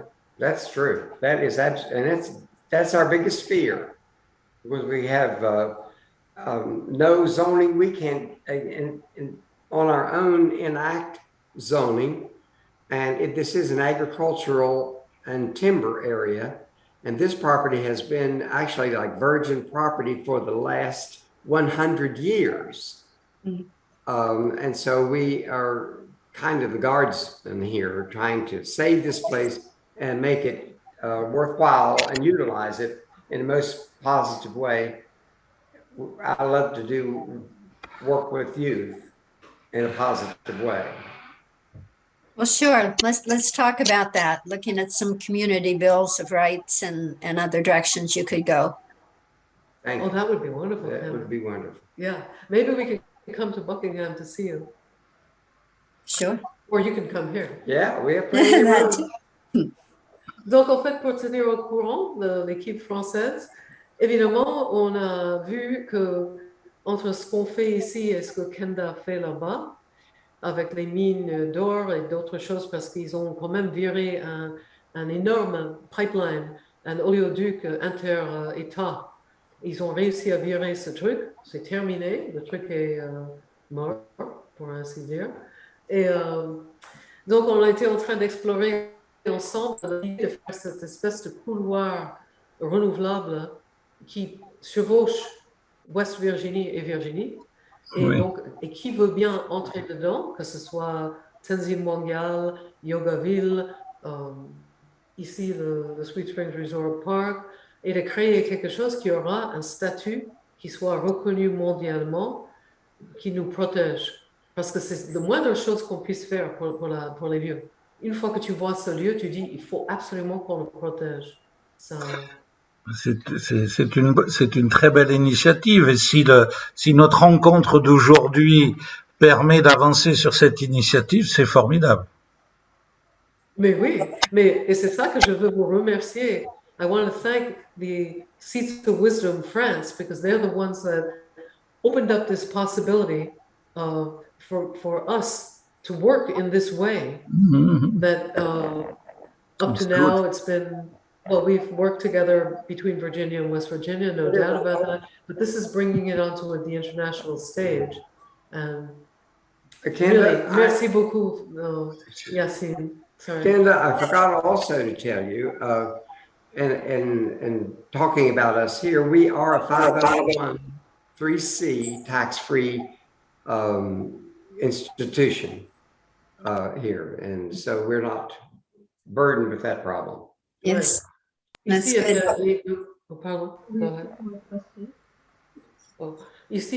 c'est un 501(c)(3), c'est donc des organisations à but non lucratif, parce on veut absolument sortir de ce système d'argent. Parce que, évidemment, l'argent peut être bien utilisé, mais pour l'instant, ce n'est pas le cas. Et donc, être sans argent, c'est pour moi le meilleur moyen de... Ah, je t'assure. Ouais. Sûrement. Chez nous, nous sommes tous bénévoles, tu le sais. Je voudrais revenir sur ce qu'a dit Paula Mann. Oh, ok. Tu veux qu'elle vienne ici au milieu? Oui, je vais y apporter un témoignage par rapport à ce qu'elle a dit. We can switch chairs, sure. We're just little people over. Si tu peux me traduire, je vais apporter un petit témoignage par rapport à son témoignage. Okay, so ce qu'elle a dit. Une phrase par phrase. Moi, je traduis. Okay, go ahead. He wants to share something with you based on what you said. And he's going to give me one sentence, I'll translate it into English, and then I'll go to the next sentence. Okay. And if he doesn't do that, I'm going to shoot him. Ce qu'a dit Paula, je me permets de l'appeler par son prénom, ce qu'a dit Paula, je l'ai entendu dans le monde entier, en fait. Dans le monde entier. What you said, he's heard it throughout the entire world. What you said, he's heard it throughout the entire world. Que ma grand-mère ou d'autres, les générations avant ont observé qu'il y avait une coupure qui se faisait entre la transmission des savoirs de la nature, des savoirs de la relation à l'autre et des savoirs aussi si à l'intérieur de nous-mêmes, il y a une coupure qui a été faite et que ça c'est un témoignage sur tous les continents en réalité, pas simplement en Virginie. Yeah, he said his grandmother actually spoke to him, telling him that there was a cutoff between the transmission of wisdom, of knowledge, of ways of things working, and he heard that from his grandmother, but then every place he's gone to, he has seen that the same thing is happening. Bon. Et, et en même temps, il y a le témoignage de H.B. Berkeley qui dit, qui dit, qui témoigne qu'il faut agir, qu'il faut être dans le présent, agir et offrir des opportunités à la jeunesse. Yeah, he's saying this is this is doing is giving us the opportunity to realize that we have to take action and start activating the youth, which is what Ashby was talking about, so that they can get this knowledge. It's not maybe just about teaching them how to play this or that, but this knowledge and this ability to Donc, ma question, you gotta have the means. well, sure, but you're providing the means. You said you wanted to. Huh? Ma question, est-ce que l'enjeu, ça ne serait pas de valoriser cet héritage qui a été transmis par des milliers de générations pour que aujourd'hui, à l'exemple de Ashley, nous puissions agir non pas en pensant dans le passé, mais en étant dans le présent, mais avec une mesure et une sagesse pour arriver à un équilibre. Yeah, so what he's saying is it not our chance right now to be able to value and bring the value out of this heritage that you got, for example, and that other people, that Ashby definitely has from his mother. We didn't get into that, but that's a whole other incredible realm of knowledge. And bring it forward now so that these younger generations can, as we look forward, bring this forward so that it's part of the fabric of the society that we are helping to create. Because the society they created, okay, but the ones that we can, the input that we can have in whatever they've created is huge instead of just sitting back doing nothing. I think that us older ones need to pass that knowledge on to the younger ones. Definitely. Yeah, elle trouve que, oui, ça nous incombe, en fait, un peu de passer cette connaissance aux plus jeunes. We can survive if we have the tools and the knowledge. Ouais. Pour que nous et eux, nous pouvons survivre. Si nous avons ces outils et cette connaissance, on pourra survivre. Autrement, peut-être pas. The grocery store is not that powerful if we have the power. Right. C'est-à-dire le supermarché perd un peu de sa propre puissance si nous avons notre propre puissance. The grocery store, Kenda, is going to lose its power as we gain our power.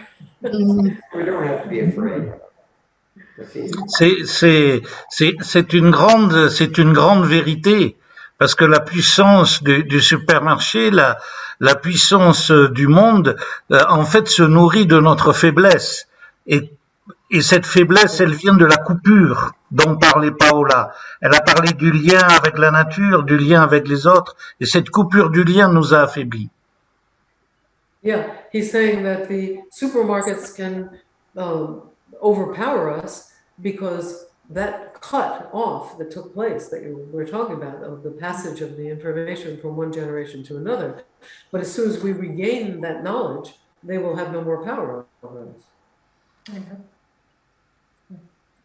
Yeah, that's and not only, it's not just a matter of survival, it's a matter also of satisfaction and not having the stress of, oh my God, what's going to happen next? Right. Et donc c'est aussi une satisfaction de savoir que nous pouvons faire nous-mêmes et on n'a pas besoin de stresser. Là, tout le monde ici, je sais pas pour, si en Europe on m'a dit, la France, les gens ont appelé pour me dire, il va y avoir des pénuries de nourriture, ça nous attend, ça nous guette, le gouvernement l'a annoncé, et tout le monde est dans la peur du fait qu'ils vont pas avoir à manger. Et donc, si cette connaissance, plus rapidement on peut le partager, le mieux ça sera. C'est certain. C'est l'enseignement de la sagesse, de retrouver un équilibre, une indépendance, mais dans le lien avec la nature. Right. C'est une indépendance et en même temps, c'est une interdépendance. C'est-à-dire, we C'est get ça. independence from the supermarket, which is controlling everything, but we are now in interdependence with the living world that is capable of supplying us food and everything we need really to survive. Look at this little dog here. This is DJ. Say DJ. Oh, look at him. Look at the way he holds his head up. Look at him. He knows. He's got the knowledge to dig and find something like a bone. We're getting a thunderstorm. I might lose power here. That's been happening a lot. Oh. Power. Okay, we're starting to get some wind over here. Thank you so much, Kenda, for being part of this. You're welcome. It's my pleasure. I hope a lot of people will get the opportunity to see it. Oh, yes. Can you tell us something, Yacine, about how this is going to be made available to the general public? Comment ça va devenir disponible au public, tout ce qui s'est passé là? Tu peux essayer de te mettre un peu à côté de Paula, qu'on te voit. Oh, mais oui, parce que tu ne peux pas supporter de ne pas me voir une seconde. Non, j'ai besoin, je préfère. Oh, mon petit Yacine. Ça va être sur YouTube. Voilà.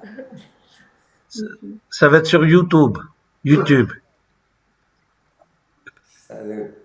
On peut le voir sur YouTube. Ah, on peut le voir sur YouTube? Ah, Oui. Tu vas nous envoyer un lien?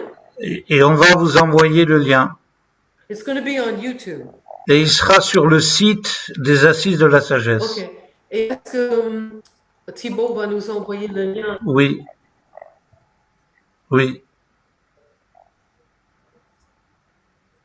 Thibaut, parce que tu as été coupé. Oui, il va nous envoyer le lien à tous les intervenants. Oui, il a mis yes. Too bad, it just breaks off. We will get it to you, Kenda. Pour tout le monde. Everybody's gone. Ok, donc c'est super. Il enverrait ça à tous les intervenants. Voilà. Et ceux qui veulent se... Et nous, on pourrait les mettre sur des trucs Facebook.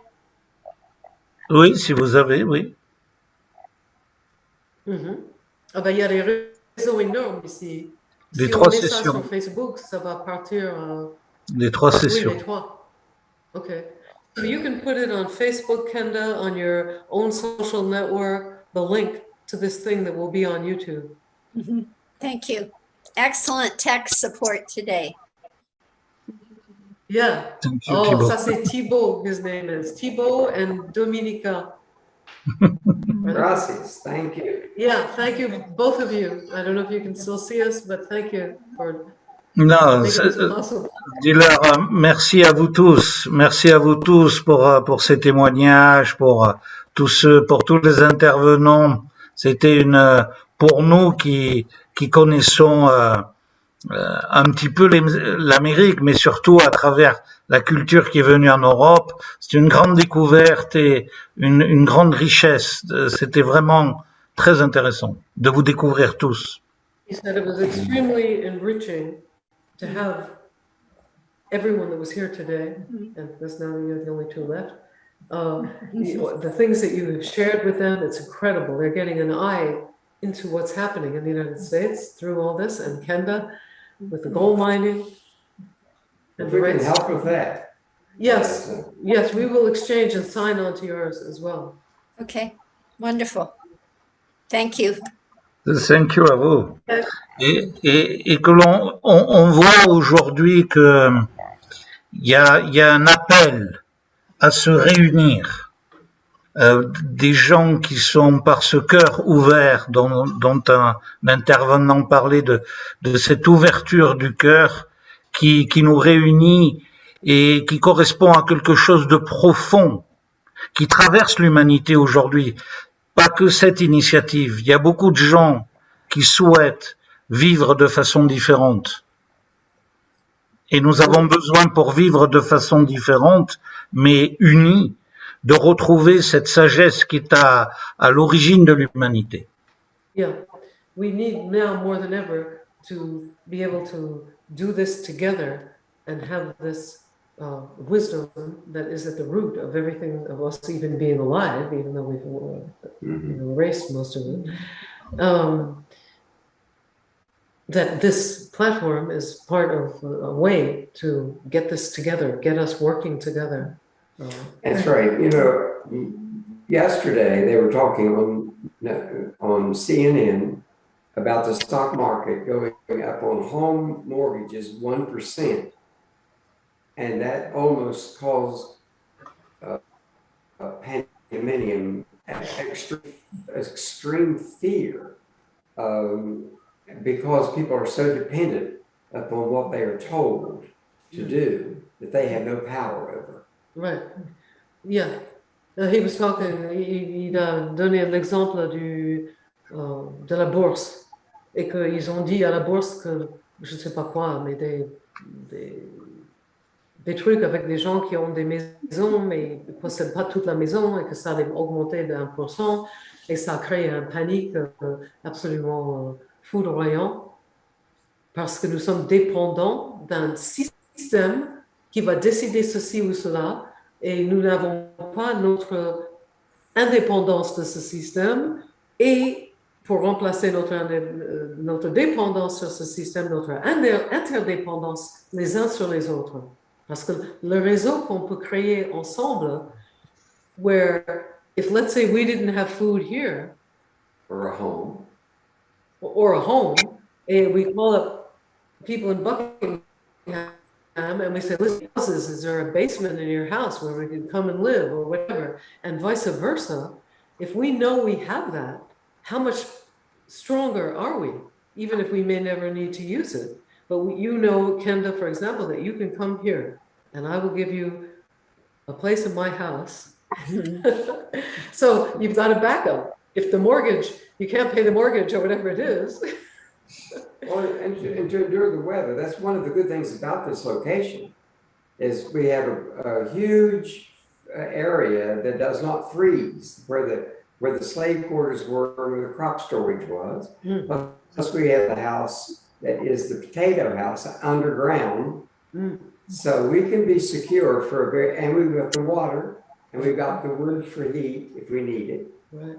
So we can be very self-sufficient for a very long time. Oui, ici, par exemple, que vous sachiez, vous, qui êtes en France, que vous pouvez venir.